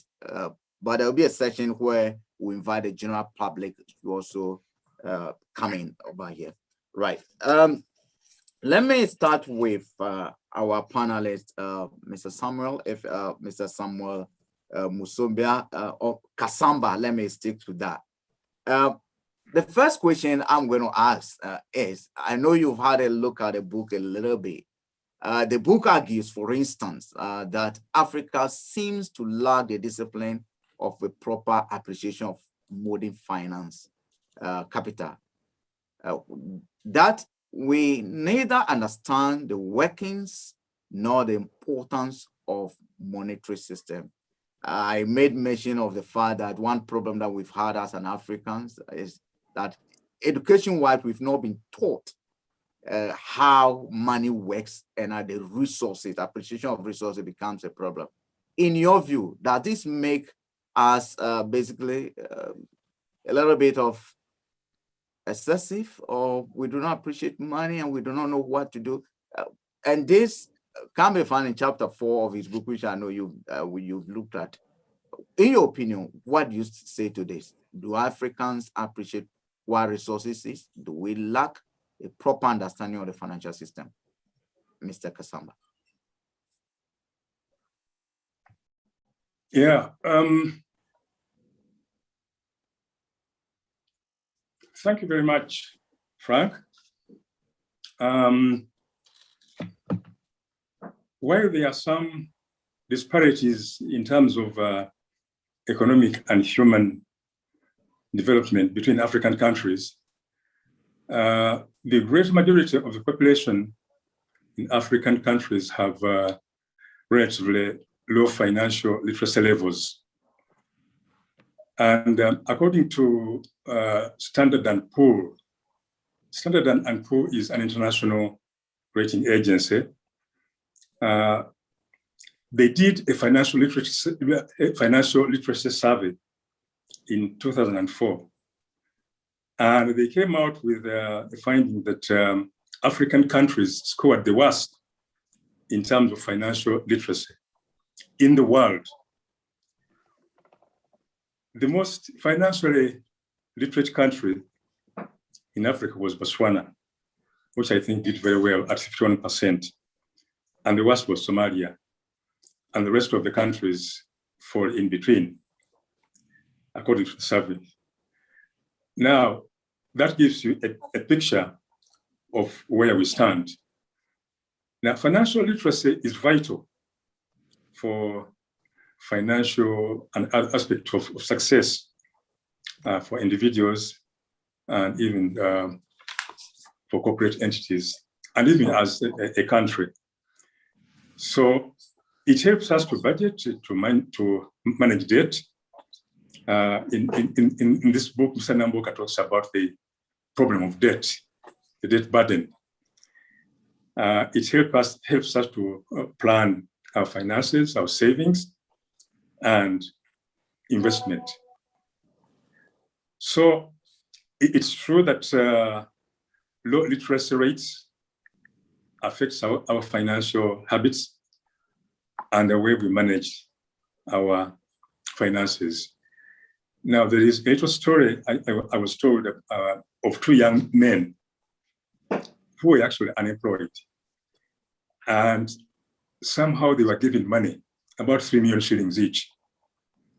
One of them bought a cow, and another one bought a fancy mobile phone for 3 million. Now, the first one, after a year, he had 2 cows. And the one who bought a mobile phone, after 1 year, because you know the prices of these electronic gadgets fall, he was looking for a market to sell his phone at 800,000 shillings, which was less than 1/3 of the money he got. So that's an example of what lack of financial literacy can do. One person invested money, he was wise. The other one decided to consume it by buying the fancy mobile phone. So financial literacy is critical if we are to develop as a people, as a continent, even as individuals. Thank you. Let me stay with you, Mr. In your view, you've admitted this is important. Do you think that a book did justice to this subject in any way or form or shape?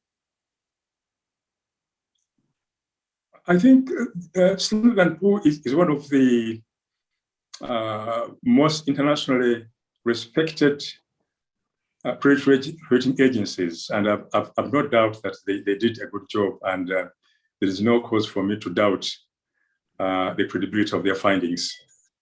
Oh, thank you very much. I've just been informed we do have Prof who has also joined us. Let me welcome Prof Oswald Indolele. Yep. Prof, if you are there, please introduce yourself briefly. I do. Yep, I understand he's on. Prof, welcome.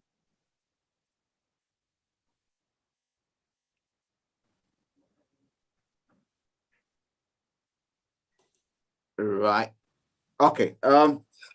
Once we wait for Prof to join us, let me cross over straight to Krista. Krista, you are a published author. Tell us a little bit about this book and why, because it's not everyone or everybody that brings a book to you and you agree to publish. Tell us a little bit about this book and why you agreed to actually publish this book. Krista, please. Okay, thank you so much, Frank David. Before I read the whole book, the first thing that attracted me to it is, I mean, obviously I'm somebody in my mid-30s, and Ambassador has lived longer. And when I read the first few chapters, I was captivated by, the book actually did have a different title at the beginning. Okay. Before we changed it to Dreaming Our New Africa. Yeah, it was called Witness at first. And I was captivated by the things that he talked about that made him actually seem like someone who had witnessed a lot. Anonymous. Sorry. Yes, he had witnessed a lot over the years that people of my age had not seen. And he had a very interesting view on all those things that he had witnessed from the... Can somebody delete that person anonymous, please? Okay, sorry about that. Yes, right from independence, he was talking about things to do with African countries and the time they got independence and his thoughts on the status of Africa then and the state of Africa now. And a lot of the things he talked about, I did not know. And I felt that it was great to have someone older sharing things that younger people like us needed to know about our history as Africa, about how Africa evolved from, before independence and after independence. And I felt privileged that he approached me to be able to pass this story on, or to pass, his witness on. So that's the main thing that made me get interested in his book and want to publish it. So you saw it more as something that is going to contribute to development of Africa, rather than just picking up any book, and to you it's not just any other book. It's more of the message it carries, what it tries to bring to bear, right? Yes. Okay, yes. All right. I think I shared that with you after going through a few chapters of the book. I think it's a timely intervention. If you listen to the youth, especially Abigail, the ambassador from Ethiopia, her passionate plea for a different Africa. If you listen to her, this book is something that we need at this time. Let's say if we have Prof. Oswald with us. Prof, are you there?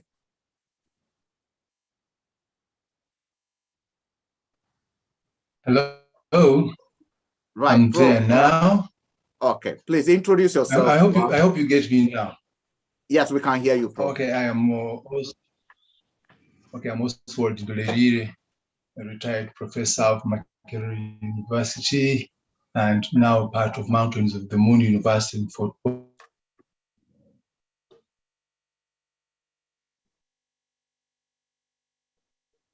Listeners, viewers, please bear with us. The connections are a bit of problem. I mean, but the bandwidths are a bit of a problem, but bear with us. We still do have Prof with us.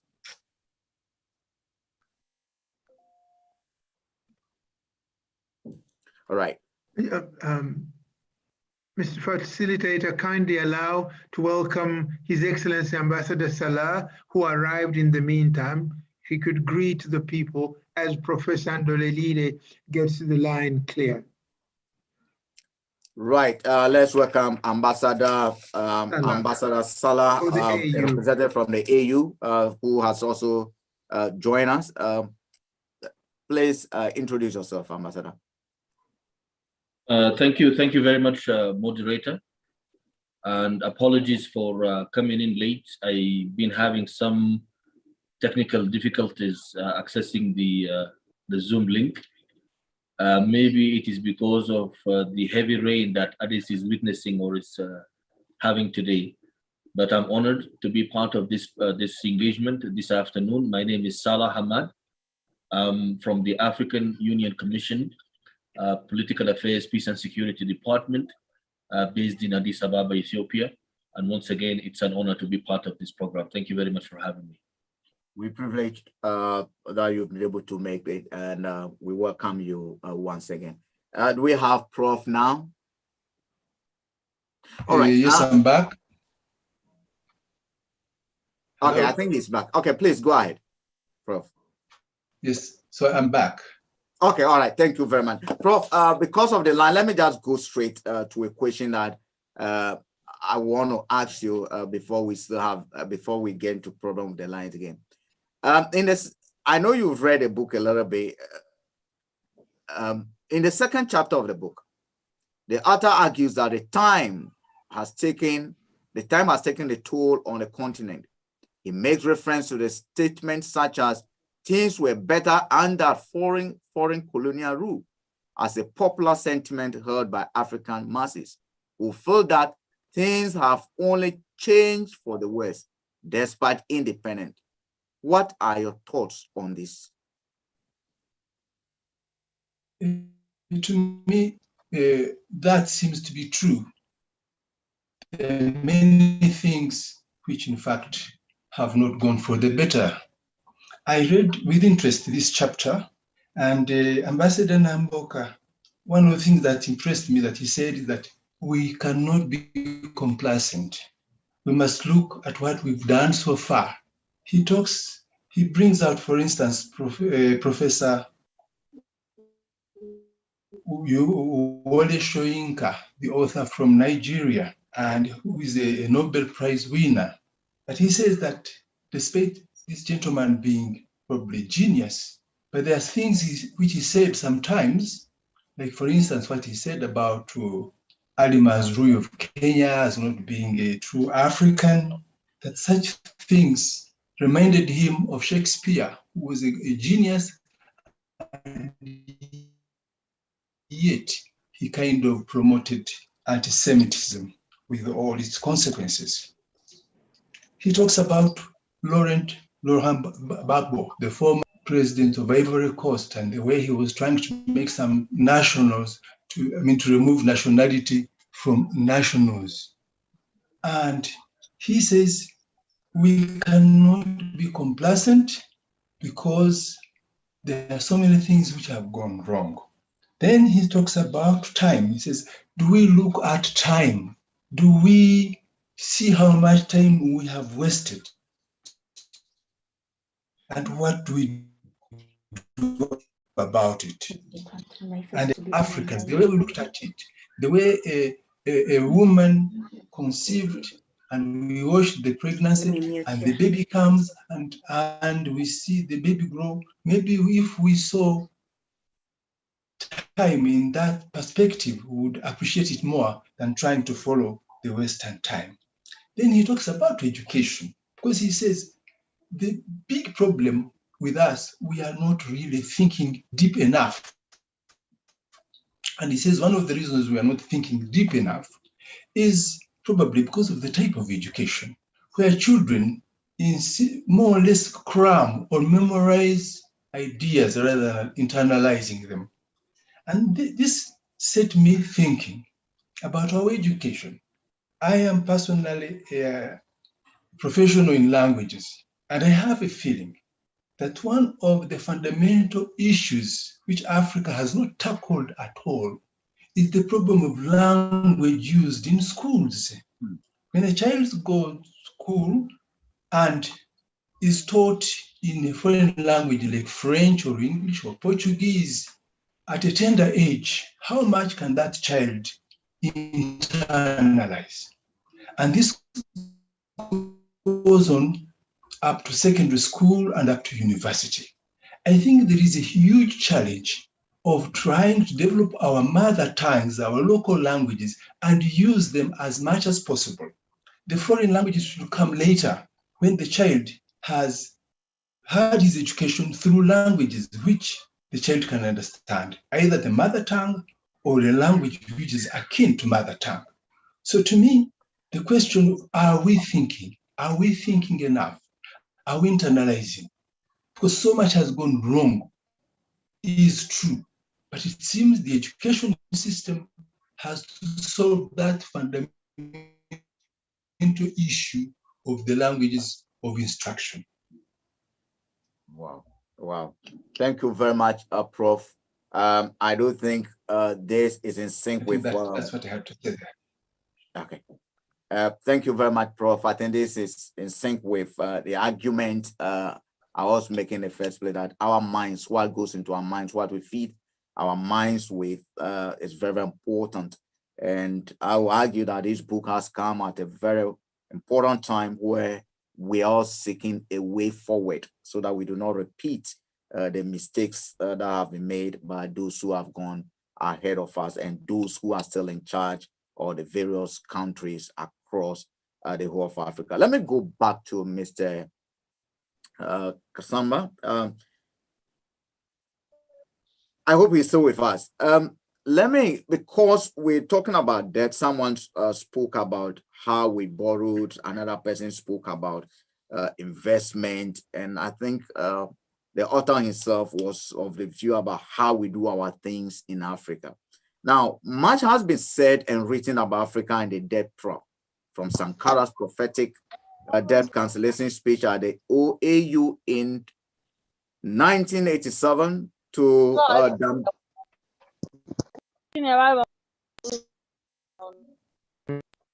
we do apologize on behalf of those who are controlling the Zoom. We do have, can we have those who are not participating muted, please?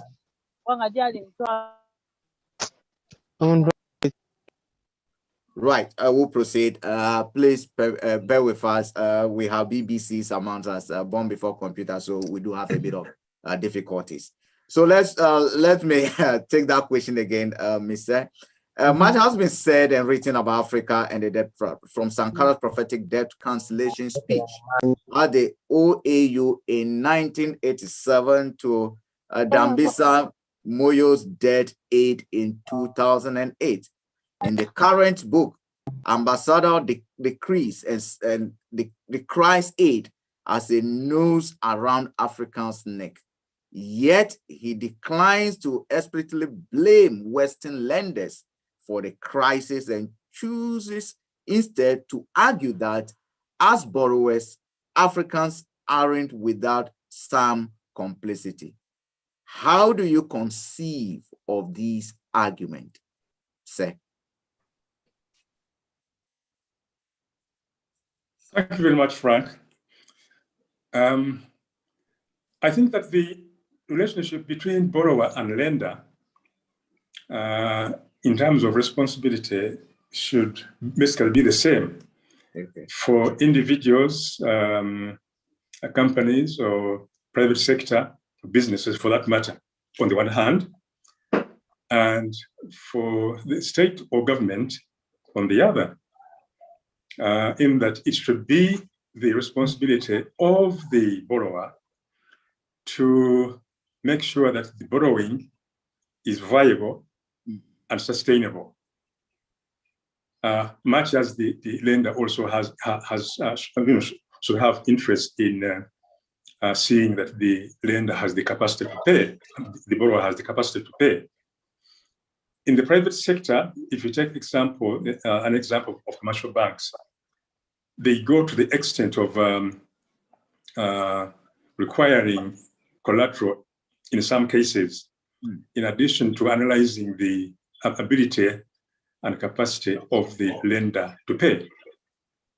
Now, that is not so when it comes to development lenders who lend to governments and the state, whose performance measurement mainly focuses on how much has been dispersed and sometimes on what impact that lending has had on the ground.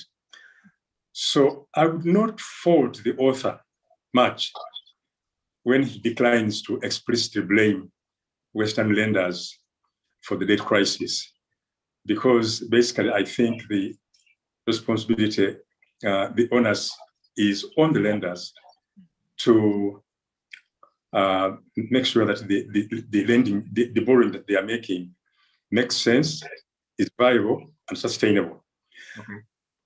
Dambisa Moyo, a known Zambian economist and author, observed that official aid is easy money. And because it is easy, it fosters corruption and distortion of economies and creates a culture of dependency. Because it's easy, it also creates accountability issues. People and governments become less inclined to account, leading to corruption and mismanagement of the borrowed resources. The other day, in fact, I was listening to a discussion on one of the local televisions where some MPs were decrying the phenomena of classified expenditure. You know, classified expenditure in government speak is money that is not supposed to be accounted for. And they were saying that actually some of the money which is put on that vote is borrowed money under classified expenditure. Now, Dambisa also indicates that there have been some efforts to solve the problem of accountability through imposing conditionalities, but also observed that aid systems being what they are and the way they are structured, lenders are not incentivized not to borrow, because their very existence actually depends on lending. And so where you have threats and penalties, they have either been ineffective or have not been implemented, even where the borrowing governments fall short of the conditionalities. So while I do not fault the author for declining to blame Western lenders, they are, in my view, not entirely blameless. Thank you. Thank you very much. Thank you very much. And a lot of people will agree with you. And a lot of listeners, when you get this book, a lot has been said on the debt trap issue in that book. And I'm sure you will enjoy, you will love it. When we come to how you get a book to, that will be made known. And I do hope that all of us on Zoom here, we're going to get copies, grab copies before we leave. Listeners, we did have an emergency earlier on. So if you hear a bit of noise, we got some workmen who are trying to restore some of the studios over. So bear with us if you get it before noise at the background, but we'll still manage it.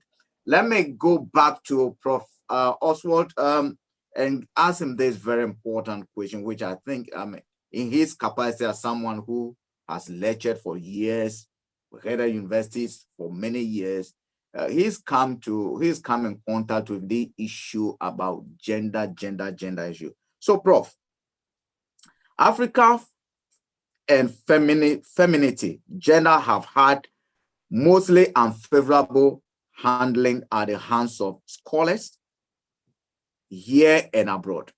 We're talking about Africa here. With this book, the author offers an objective critique that acknowledges the failings ranging from inevitable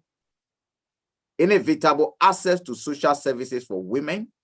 We're talking about social services everywhere in Africa. We do have a problem. For women especially, high maternal mortality to wife beating, that's assault. One may argue that these happenings aren't unique to Africa, and indeed they are not, and can be found across the globe. Despite the above critique, the author tries to survey the African male, which you and I are, and his traditional treatment of women. Does he do a substantive job at this? Kindly explain to us, in your opinion, if this book actually did justice to this subject. Prof. Thank you very much, Mr. Moderator. I read this chapter and I really enjoyed it a lot. And I admired Ambassador Namboka for having these beautiful ideas. He talks about misery in Africa. And of course, where there is misery, the most miserable are the women. Because they are the downtrodden, the suffering. Many Africans are suffering, but of course, the women are suffering more, whether it is in refugee camps, in wars, the women do suffer a lot. Then he talks about manhood. The man, the African man, the man who has to be circumcised, like among the Bagisu of Uganda at 15, and the pain he has to go through when he's being circumcised. He even talks about the Maasai. The Maasai is even more interesting. At circumcision, the boy used to kill a lion with a spear. Otherwise, you are not a man, to show you that you are a man, and so on. And then he talks about the military, the men at war, they're fighting our wars. And he talks about the coups and the governments who have had, the military governments, the civilian governments. And he shows, and of course, these are men, and he shows how much we have failed in our. Then he gives a good example of two countries which became independent a long time ago. Liberia in 1830 something, and Haiti, those are Africans in the diaspora in 1802, if I remember. And he shows how these countries have been led by men, and how, whether it is Haiti in the Western Hemisphere, which is the poorest country of the Western Hemisphere, whether it's Liberia, we've seen what has gone through the civil wars that we've had. These are men. Interestingly for Liberia, after the Civil War, we had a woman who came and did a good job, a very decent job, a mother and a president. So he tries to show that when things are only in the hands of men and women are relegated to the background, there are so many things which go wrong. For instance, he gives the example of Rwanda with the genocide of 1994, a period of 3 months. And the leaders who came after this genocide, the regime of Paul Kagame, how Kagame, in his government, I think his parliament has 56% of women, and the cabinet is the same. And he tries to show how the participation of women in governance in Rwanda, what it has done, because we have all seen, okay, Rwanda may have their weaknesses, but clearly, compared with many other countries, Rwanda stands out in terms of governance. Then he talks about the percentage of the budget that our governments give to health. And again there, Liberia comes out shining, as well as Rwanda. And this is important for maternal mortality, for child mortality. And so he really goes on to say that what we Africans have done to do things alone, and the results are in fact disastrous. We talk about pain. He says, surely, who has more pain by bearing that little pain? The woman at childbirth, for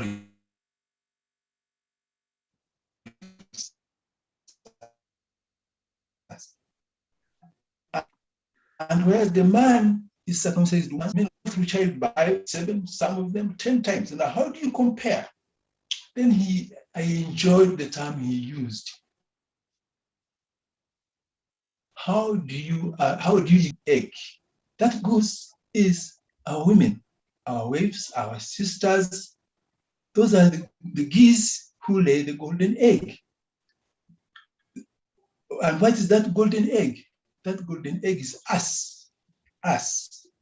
So sincerely, I enjoyed this chapter, and he makes it he says very convincingly that unless we wake up and involve our women even more, to do even more than us, because believe it or not, women have got that humanity in them, that patience that very often men don't have. And by the way, don't forget that men tend to give themselves unnecessarily many responsibilities, including the responsibilities of mistresses, I don't know what.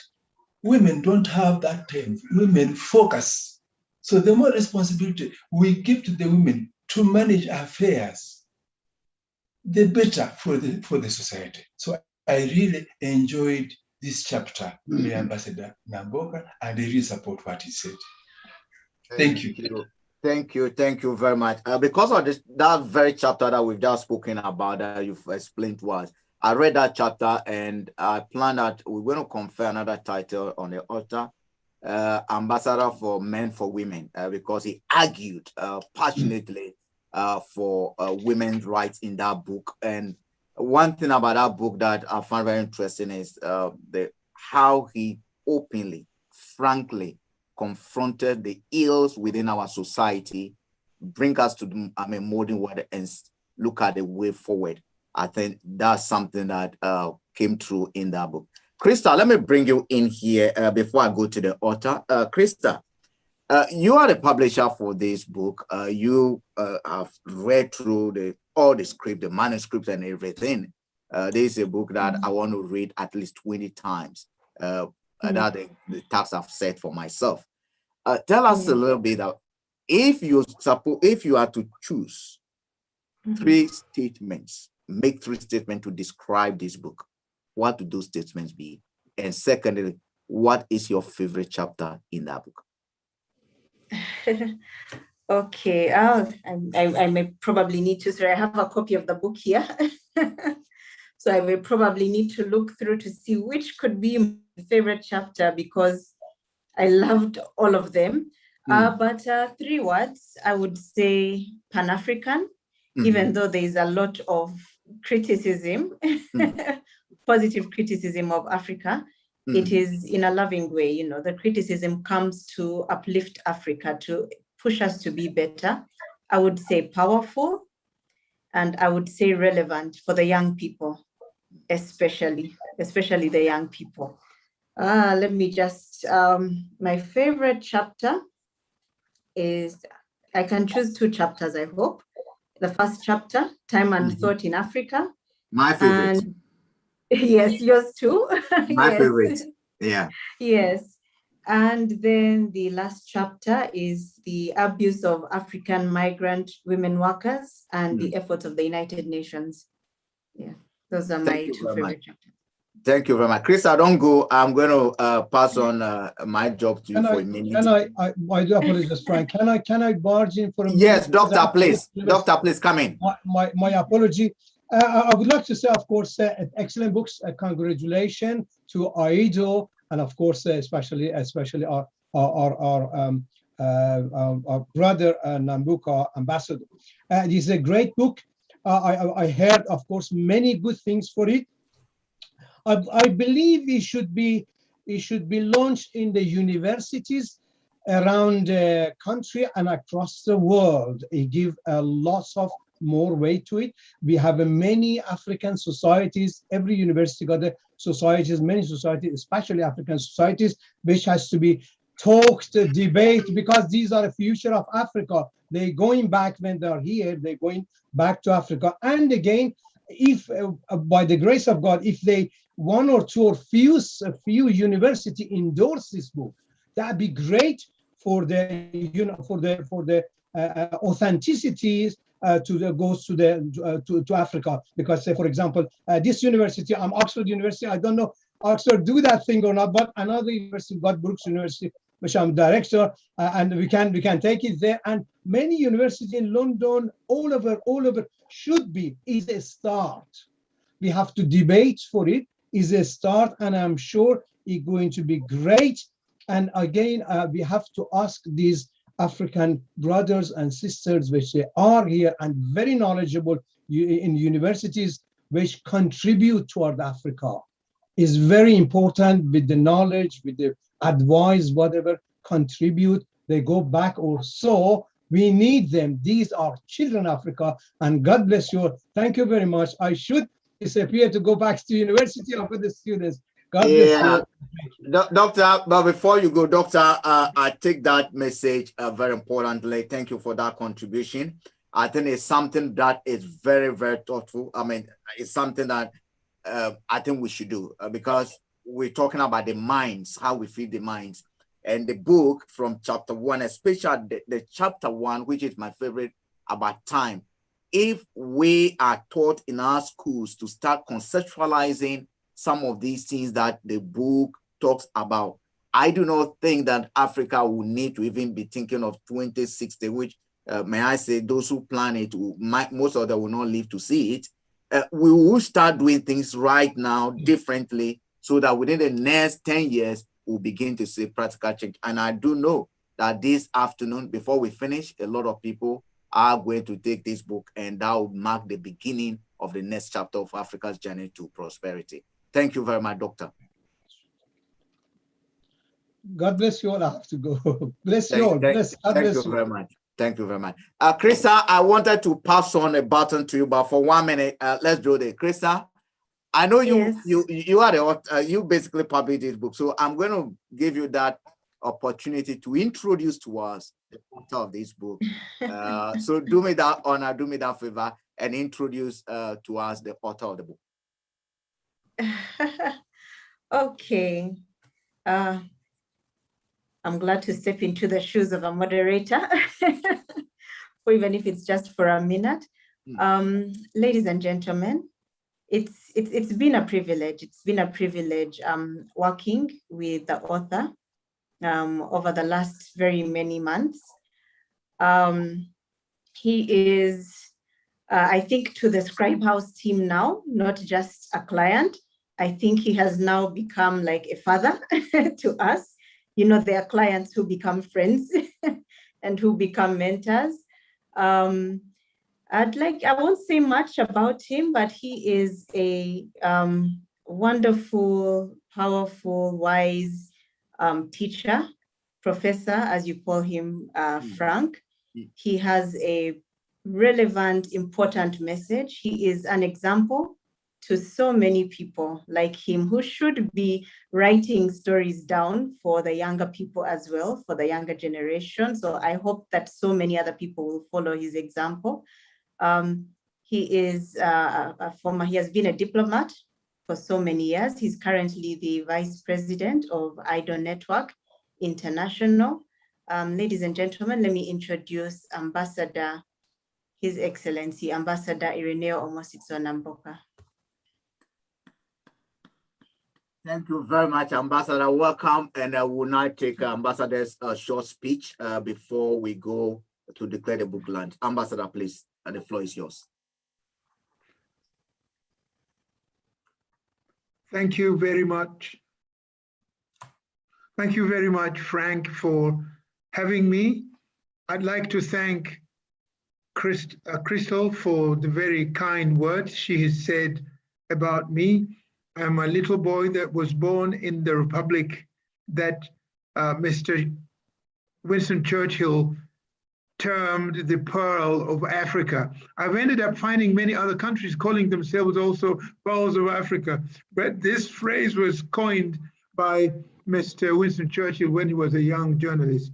Now, I am very grateful that people have looked at the book I humbly put in front of the people of the world, particularly the young people of Africa. I've listened to the discussions that preceded this launch ceremony. I'm very grateful to the friends that supported me in getting it done. In that book, I do express personal gratitude and indebtedness to my own family, my wife, Robina Namboka, because without her being behind and keeping the kids in one place, I wouldn't have been able to scribble and get this book over. But the real page for acknowledgement is in the book. My good friends, I cannot mention everybody here. This is a book I think is a humble contribution to the Africa we want. It is a message to our leaders on the continent. We respect you, we love you, but you have a duty to be correct, to be ethical, and not to exploit. You cannot be seen to be a people's person and do things that are counter to the general good.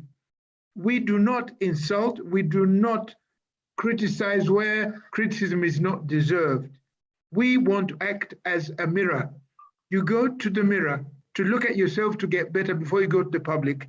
We are sincere patriots who wish to advise our leaders to do a better job. The AU, my good brother, Ambassador Salah, it's a pity earlier on you had technical problems that many people have had, but I'm grateful you made it here. You might see the book yourself. I know that you're looking to seeing this book. You managed to discuss a little earlier with us, but it's the same theme. We are parents, we are grandparents. We want the Africa of tomorrow to be a happier, less embarrassing, and a begging kind of society. In a way of introducing myself and thanking everybody for being here, my first word goes to Scribe House in terms of producing the book, but I cannot thank IDO Network International enough, His Royal Highness Paul Eganda, for the relentless effort and pushing he has put on me to make sure we get this thing done and give the generation of Africa the book we have received. And this goes hand in hand with my gratitude to an African mother of my admiration, Dr. Mary Shuttleworth, who is actually about 8 hours behind the time we have, the time zone in California. She should be in bed. It's about 4 o'clock in the morning in that place, but she's up. That talks tons to the kind of devotion she has for the future of Africa and the children of the world. For those people that I haven't mentioned here in person, please forgive me, but my brothers, Professor Oswald Doreride and Samuel Kasamba, I'm very grateful for the input you've put. I wrote, you have read it and analyzed, and I know that your eye is critical and strict. You're not wishy-washy with me. I thank you so much. Frank, be blessed, and thank you for being there for us. I leave you to do the rest with my good sister, Crystal. You're muted, sir. You're muted. Professor Nambuka, Professor of Time and Conceptualization of Time, and an ambassador for women. Thank you very much. But I'm going to ask you one question before we invite His Royal Highness in to declare the book officially launched. In a few words, what or why did you write such a brilliant book? What informed you to start writing such a book? Thank you, Frank. I feel a sense of responsibility belonging to my generation, a responsibility vis-a-vis the generation that is going to succeed us on the continent, against the history that Africa was complacent sometimes in the slave trade. We must be very strict and honest. There must have been some hopeless, unscrupulous chiefs somewhere that may have participated in getting trinkets and losing some of our friends and brothers. This generation, if we do not cry out and complain about what's going wrong, and leave debts, and leave diseases, and leave messed up countries, we will be responsible. And this is why I sat down and thought I should put some of these ideas for the leadership to use. It's not politics, it's science. I'm saying that because of my conviction that the only medicine to Africa's problem, because I use the word misery, the only remedy to Africa's misery is by Africans becoming ethical, that we do not betray each other, brothers and sisters, and that the politicians should be careful not to tap into the weaknesses of society, bribing them, blinding them, but work for the betterment of the society they are leading, because we trust them, but they should not betray the trust that is put in them. This is why I wrote this book. Thank you. Out of love. Thank you very much. Thank you very much, Professor. And congratulations again from myself. One, for not being selfish and keeping all those ideas to yourself, by freely deciding to put it in a book form so that those of us who are coming can read. And like Dr. Said, we hope this book will get into schools, because for me, it's a game changer. The conceptualization of time, which we've taken for granted over the years, is something that has affected us. Our leaders still do not appreciate what time is, or what time we are in. Probably they think we are still in the 1950s, where we started working, or where we're working for our independence. Ladies and gentlemen, we've now come to a very important part of the program where we're going to declare the book officially launched. Let me welcome onto the stage now His Royal Highness, the President of IDOL International Network, Paul Iganda. Please.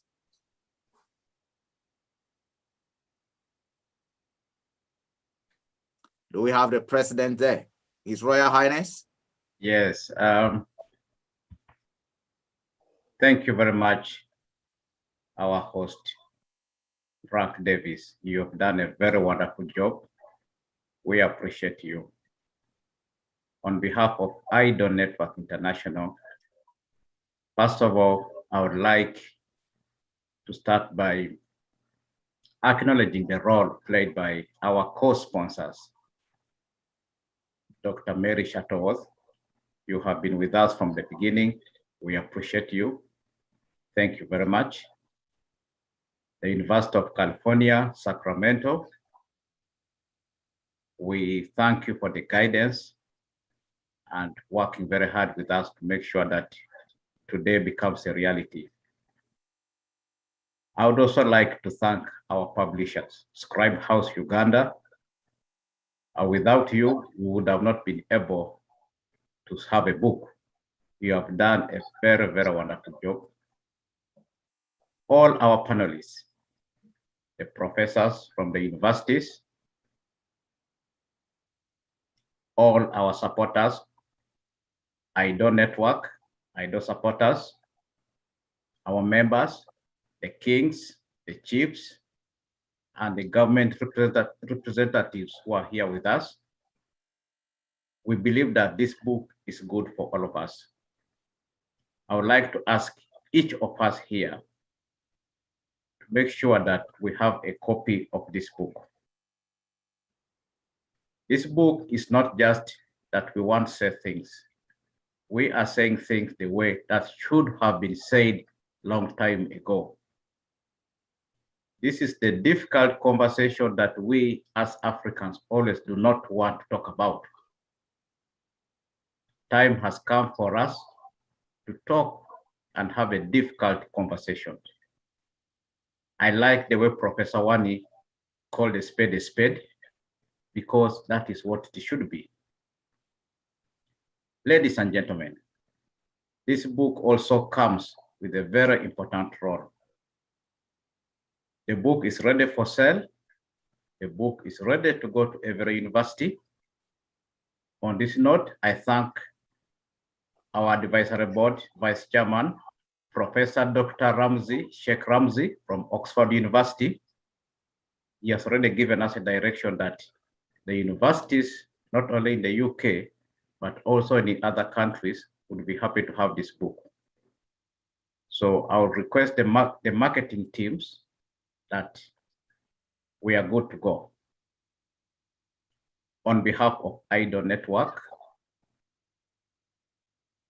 and all our members of IDOAS, our co-sponsors, and on behalf of Her Highness here, who is with me, Her Highness Grace Eganda, I would like to officially declare the book is launched.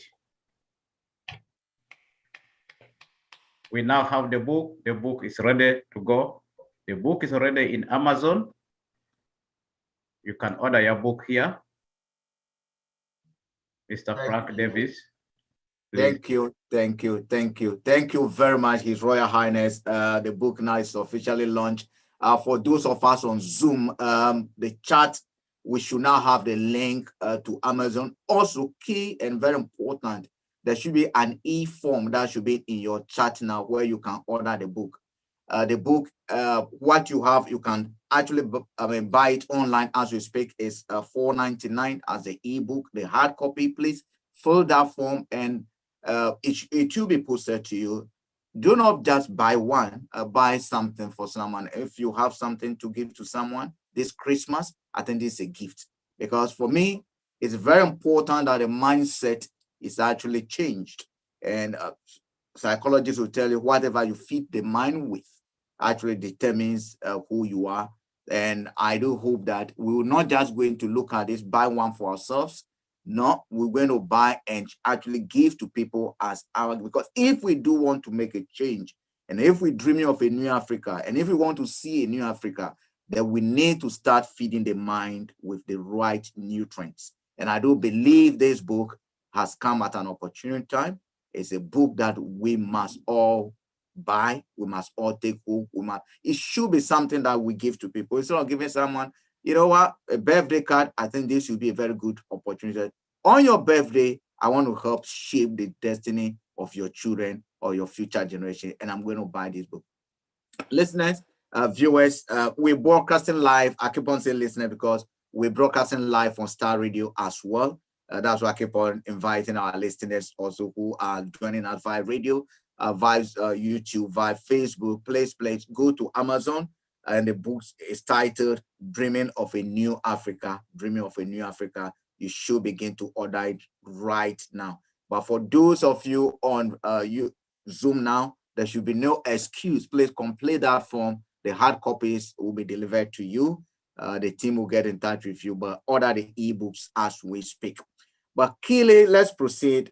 This book also comes, and I thank Scribe House and the author. They've decided jointly to do what we call part of what we've been preaching. In my introduction remarks, I said one thing that we've been missing as Africans is we've not been taught civic responsibility.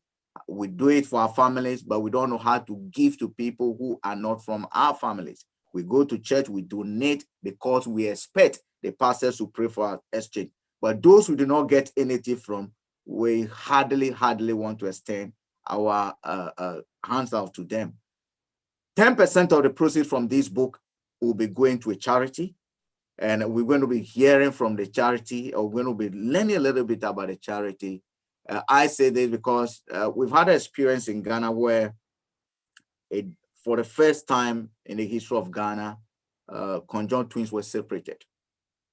Not too long ago, we also had another story. I forgot. I think the US also, they were separated. Celebrated. I think it was India.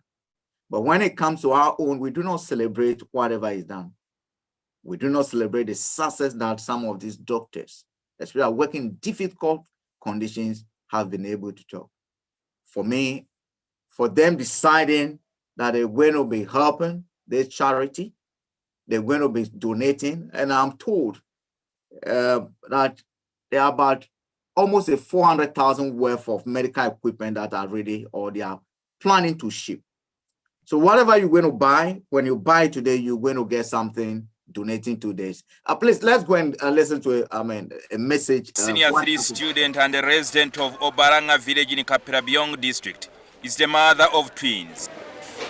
When she went into labor on Saturday, the medical workers at Amuria General Hospital operated on her, only to discover that it was not one child, but a set of conjoined twins. One was stillborn. It was supposed to deliver to Obaranga, but it failed. So they brought her to Amuria Hospital. Still the delivery failed, so they had an operation. At first they thought it was one baby. So when they opened her, they found there were two babies, one upon the other. The one at the bottom already died. Aringa was referred to Soroti Regional Referral Hospital. The family says the doctors referred the children to Mulago Hospital in Kampala, but their hopes were shattered when the medics say the case was complicated and sent them back home. So actually we couldn't afford transport. That's how we produced some money for fueling the vehicle to Mulago. We failed. They were now racing against time to save the baby, who was still alive. Aringa's father, who traveled with the infant, said he was stuck and pondered, taking the child home to die. They refused to help me. They said that they told me that to come back with the children. One was alive, one was died. We are actually given up. We're not planning to take them home. The one dies and then we bury them. But then the doctors here said, no, we shall try to separate them. They told him the best thing you can do is to take back these babies back home, do palliative care, not until this one also dies. However, doctors at Soroti Regional Referral Hospital decided they would do the operation. So for the last 5 days, we have been battling with a dead child and a living one on the other side. And we had challenges in referring this child outside the hospital here. And the other, where we had referred the child, they actually felt shy. I'm sorry to mention this, to do the operation. Today, a team led by Dr. Joseph Opodoi went to the theater. Dr. Opodoi says it was a complex operation. Because the dead fetus was with this one for quite a while, so it had affected its physiology. So we took the risk to separate the two. Within our local means here, the child was deemed fit for surgery, and the operation was quite successful. In theater, we found that they were sharing the liver, the left lobe of the liver, the live one. They were sharing the thoracic cage, and the other organs, the heart, the intestines, were quite separate. So that we are in a resource-limited area. We had to use whatsoever is within our own means to ensure that this child sleeps, is pain-free, and continues to breathe after the surgery. So, this is the first surgery of its kind in Soroti Regional Referral Hospital. Yes, I'm sorry. Thank you very much, the technical team, for that. That's what IDO International, the authors and scribers, are trying to do to help this hospital. At least, if they are equipped, the next operation, the person will stand more of a chance. Yes, the good news is that one of the twins is alive. One, sadly, we lost the person. Please, I'm going to push forward now for a bit of auctioning of the book. I need 10 people who take the first copies. The book in Amazon is $499. I need someone to buy the first copy, but I'm going to ask you to donate in, I want someone to buy this book for $500. Can I see a hand? Right, anything between $100 and $500, I need 10 people.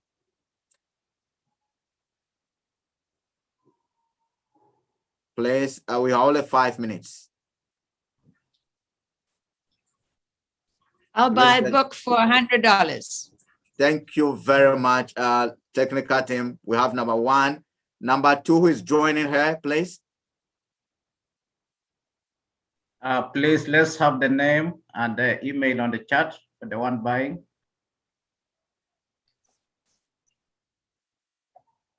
The second person, please.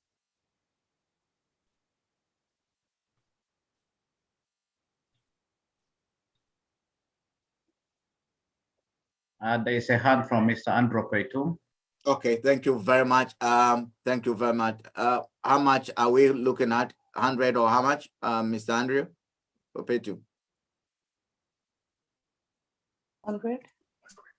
120, please. 120. Thank you very much.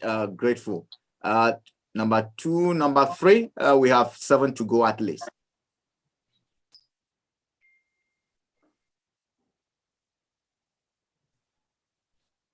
Mr. Frank Davis, Her Highness and myself will buy the book at $500.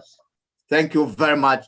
Thank you very, very much. Number 3 is gone. Slot number, this is a flight to progress. So we've taken 3 seats away. Now we left to 7 seats. Who is taking seat number 4?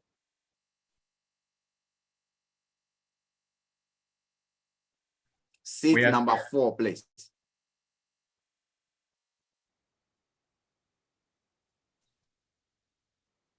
Please, this is the African we want, and we need to start practicalizing what we are preaching. Seat number 4.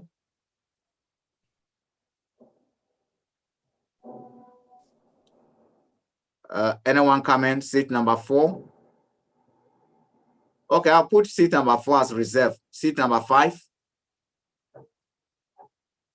Any hands?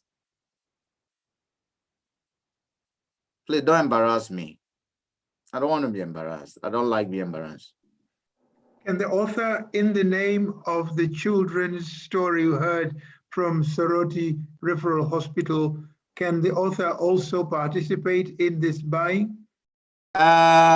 Yes, special permission granted. The author is going to buy for 200 euros. Thank you very much. So seat number 5 is gone. Number 4 is still in the parking yard. I'll bring it back in. So seat number 6, who is joining us on that journey? All right, this is what I'm going to do. I'm going to do something here. If you listen to us on Zoom and you have a business If you buy this book above $100, I can guarantee that your business, Star Radio, will offer you advertisement slot worth $500 for 1 month. So if you have a business on this platform and you tune into a product you want to promote, whatever you want to do, we'll offer you a promotion slot for 1 month on behalf of Star Radio if you buy a book above $100 right now. So seat number 6, please.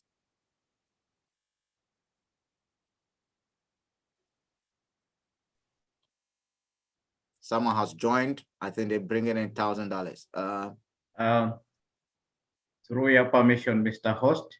Yes, please. First of all, I would like to thank Dr. Shuttleworth Mary and Dr. Andrew Paitu, who have broken the ice to take the first slots. Okay. So I think whatever I sold in the book, 10% goes to the hospital. The charity, yeah. So we actually have raised equipment worth $350, a 40-foot container of critical equipment that needs to be shipped to Uganda in the next few weeks. Okay. So the money we're actually raising is to take this shipment, this equipment to that hospital in Eastern Uganda. And we're actually raising the money to ferry that container 40 foot full of this equipment to Uganda. So ladies and gentlemen, we appreciate, even if you raise $10, $5, is still good enough. Every little helps towards moving this container to this rural part of Africa. The Africa we want starts now. The Africa we want starts from our pockets. Who's buying the next book? It starts with us. So I bear witness. This is an investment that you will never regret.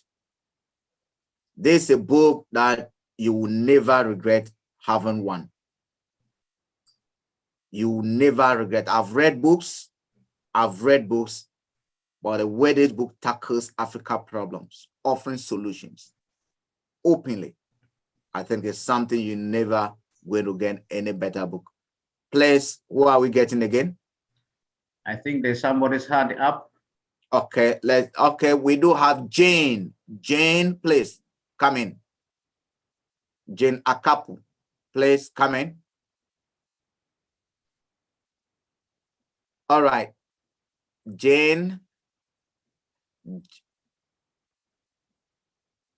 Nakanzi, please.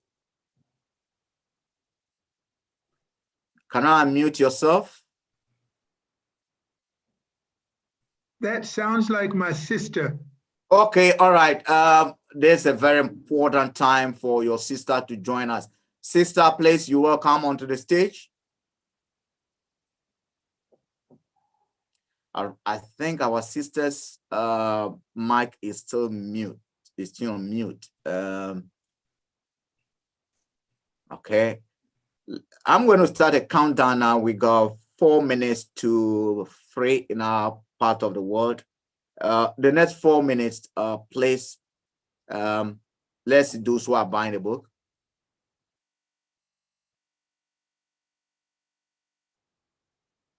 Myself, I'm going to buy one book for $100. Who again is joining us?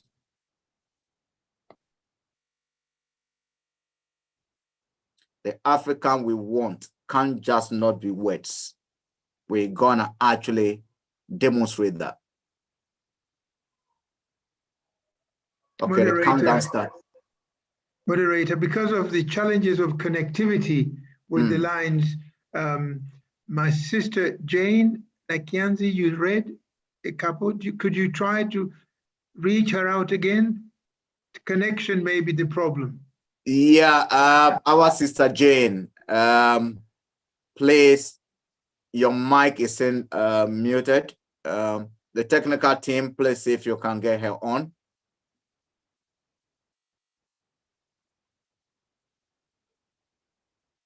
Right, we got 2 minutes to close this auctioning, but the doors will not be closed yet. The doors will not be closed yet.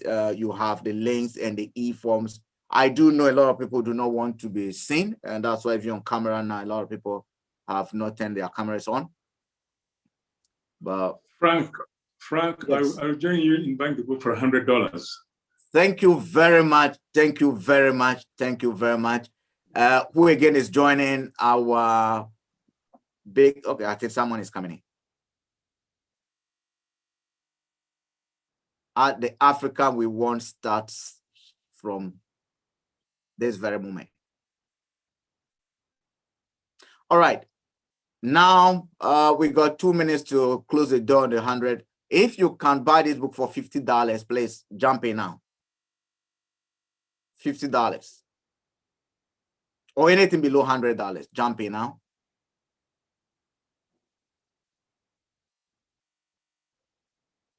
For those of you listening to on the radio, on Facebook, please go to Amazon. And what I advise, increase the quantity and give the book to someone. That'll be a very good seed. A very good seed that you sow in the soils of Africa, not only in the person's life, but in the soils of Africa.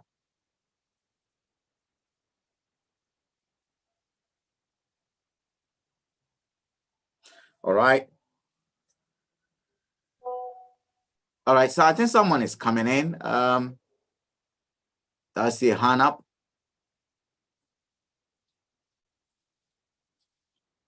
Okay, someone has just joined in. Are you come? Right, for those logging in, we are auctioning the book. Anything below $500, those are the copies that we're giving out now. And these are going to be, special copies delivered to you. And this is a history-making time where we all agree that the Africa that we've known for the last 50, 70 years cannot be the Africa we move forward with. History, they say, is a dialogue between the past, the present, and a foundation for the future. We know what the past offered. The present is what we are doing at this very moment, because that will determine what the future, the kind of future we want to see and we dream of.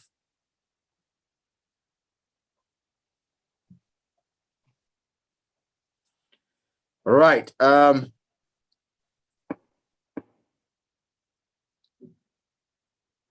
Are we still expecting someone? Okay. We will proceed with our program. We'll proceed with the program. But thank you very much for those who have actually bought the book at the auction prices. I think these are special books. We have the professor of time and conceptualization of time was that joined. You've unmuted, please speak. Professor Namboka, please. Now, Mr. Moderator, at this point in time, are we going back to Scribe House to give other information? Yes, we're going to go back to Scribe House before we go to the, our professor also from Sacramento Uni, who will take, but we're going to go back to Scribe House in the next few minutes. Right. What did you want me to say the last I saw you on mute, so I thought someone had privately contacted you that they're giving 5,000. So I thought you were going to announce that big price. No, it's just that we appreciate the time people are putting in. I'm so sorry that my sister, whose name you saw on the screen, couldn't materialize in terms of communication. Okay, tell her spiritually, and in her absence, I've sent her an invoice for $450 for the book. So she must honor that. Anyway, thank you very much, ladies and gentlemen. Your time is much appreciated. You've taken a lot of time. We know time is one of the most important commodities and resources that we do not appreciate, but time lost can never be gained back. And you have actually donated this time to witness this very important moment, a turning point for Africa, a book that, like the Sheikh said, doctor said, we must get to every university, because if we begin to feed our minds with the right nutrients, I do believe we've had a better future. And the Africa we dream of will not be just something that we talk about. It's time to go past the talk shops and start demonstrating and doing what we know what to do best. Thank you very much. Let me bring back Krista on, who will tell us a little bit about platforms where we can get a book from. And Krista, please, are you there? Yes, I'm here. Okay, thank you. Okay, thank you so much to all the participants who have bought some books, especially well knowing that a percentage of that will go to the hospital in Soroti. The book is available. Currently, we have physical copies. For those in Uganda, the paperback copies, as you can see here, sorry, my screen is, for the paperback copies, for those in Uganda, please fill in the order form and we shall have the book delivered to you. You can visit our partner bookshop, African Studies Bookstore at the Uganda National Museum. And then we shall also avail a list of other bookshops next week where the book will be stocked. Those who are not in Uganda, if you are able to buy Kindle versions, a link to the Kindle book has been posted in the chat group. So please go ahead and purchase a copy there. We are also going to upload paperback versions via Amazon as well. So that will be available on Monday next week. So next week, please go to Amazon if you would like a paperback book instead of a Kindle version. But otherwise, for those around the world, please fill in the order form that has been posted on the chat group and we shall send copies to you. And as Scribe House, I have an offer. The first person to send us an email to the Scribe House email asking for a copy of the book, the first 2 people to send us email asking for a copy of the book, we shall give you a copy for free at our cost. We shall buy you a book. Krista, before you go, Yes. don't run, leave us. If someone wants to get in touch with you to publish their book, what do they do? Yes, What should they do? Please visit our website where our contact details are, but I can also share our contact details. Somebody will post them in the chat group. Our email is info@scribehouse.ug. Is there a number they can contact? Some of us are BBC. Yes, I'm going to read computer. a number. Let me just get the number out. Sorry.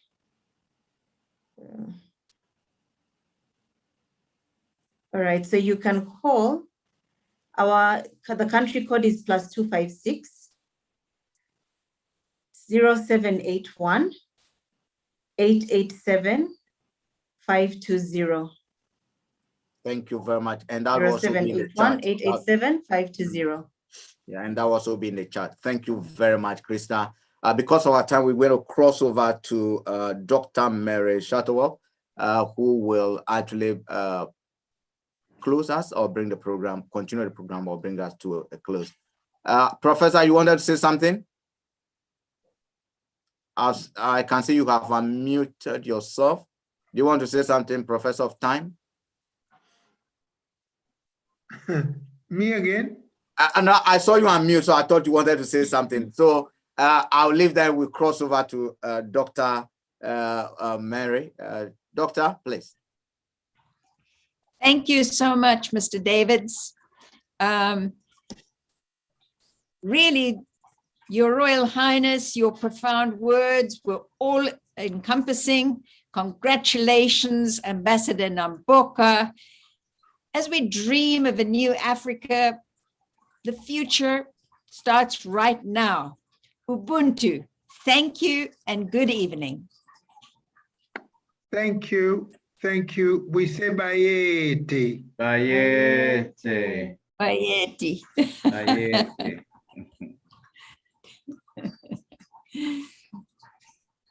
Could We Want 2021 virtual conference will be held live on Zoom October 7th, 2021, starting at 12 p.m. BST and 2 p.m. EAT. The conference will culminate into an online discussion and launch of the book Dreaming of a New Africa, authored by IDO International Vice President, Ambassador Ireneo Namboka. I think we need to work harder than we seem to be doing. Otherwise, the children we have and the grandchildren we will have will be very miserable beings, a bit going back to the slavery that had preceded 100 years ago. Expect great insights and presentations from our distinguished panelists.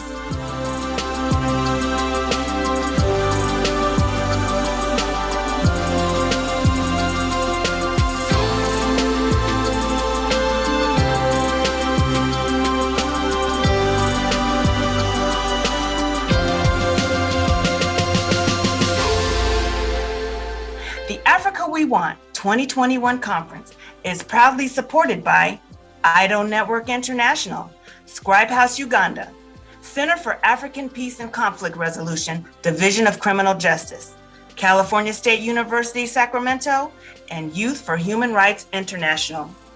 To register in advance, email IDO at info@idonetwork.org or give them a call at country code 44751-211-3631 or email Scribehouse at info@scribehouse.ug or calling them at country code 256-781-887520.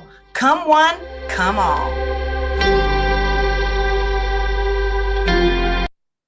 Could we please take a group photo? Can we have a group photo? If you can open your cameras, please. Can you open your cameras, please, for group photo?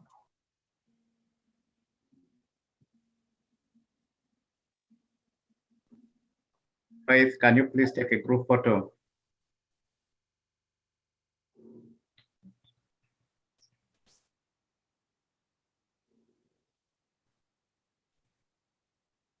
Can we see you on camera, please?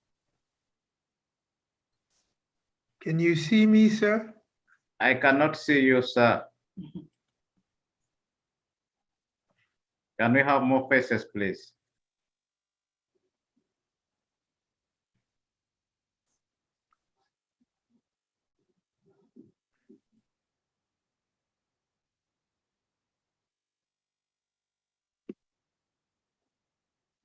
Your Highness, you actually cannot see me?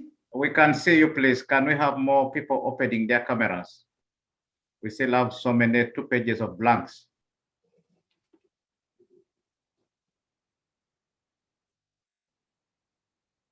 Please, more cameras.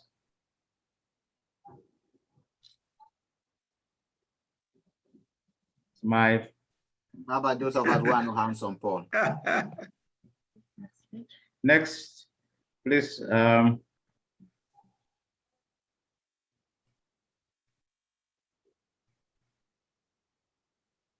Yeah.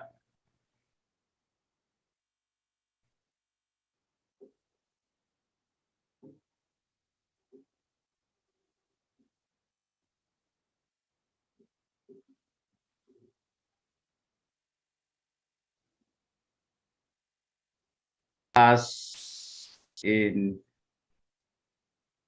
join us.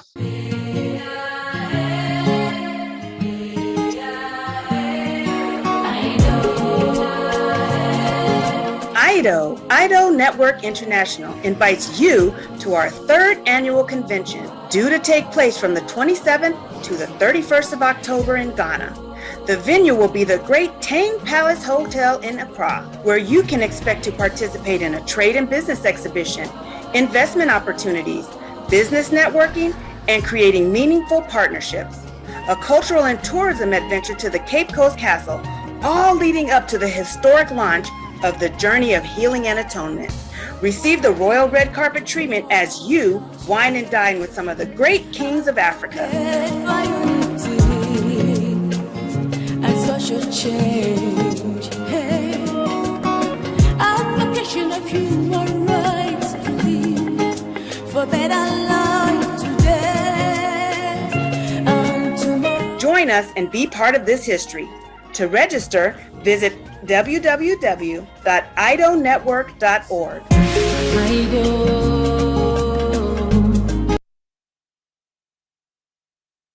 Bayete, Bayete, Bayete. Thank you very much and have a lovely day. We see you soon. Bayete. Bayete. Bayete. For health initiatives, I do.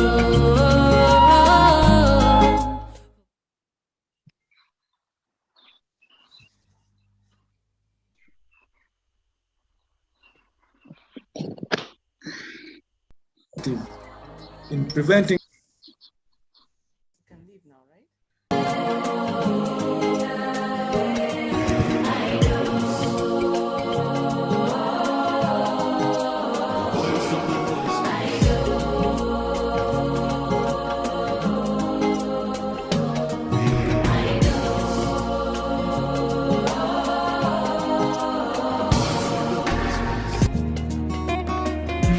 I do. For health initiatives, I do. For good life choices, I do. For cultural development, I do. Our identity.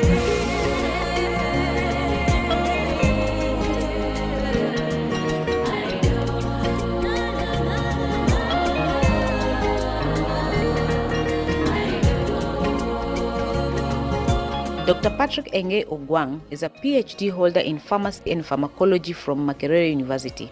He is the CEO and founder of Gina Herbals Uganda Limited. He is also an associate professor and heads Department of Pharmacy in Mbarere University of Science and Technology. He is principal investigator from BioTrack project at Mbarara University of Science and Technology.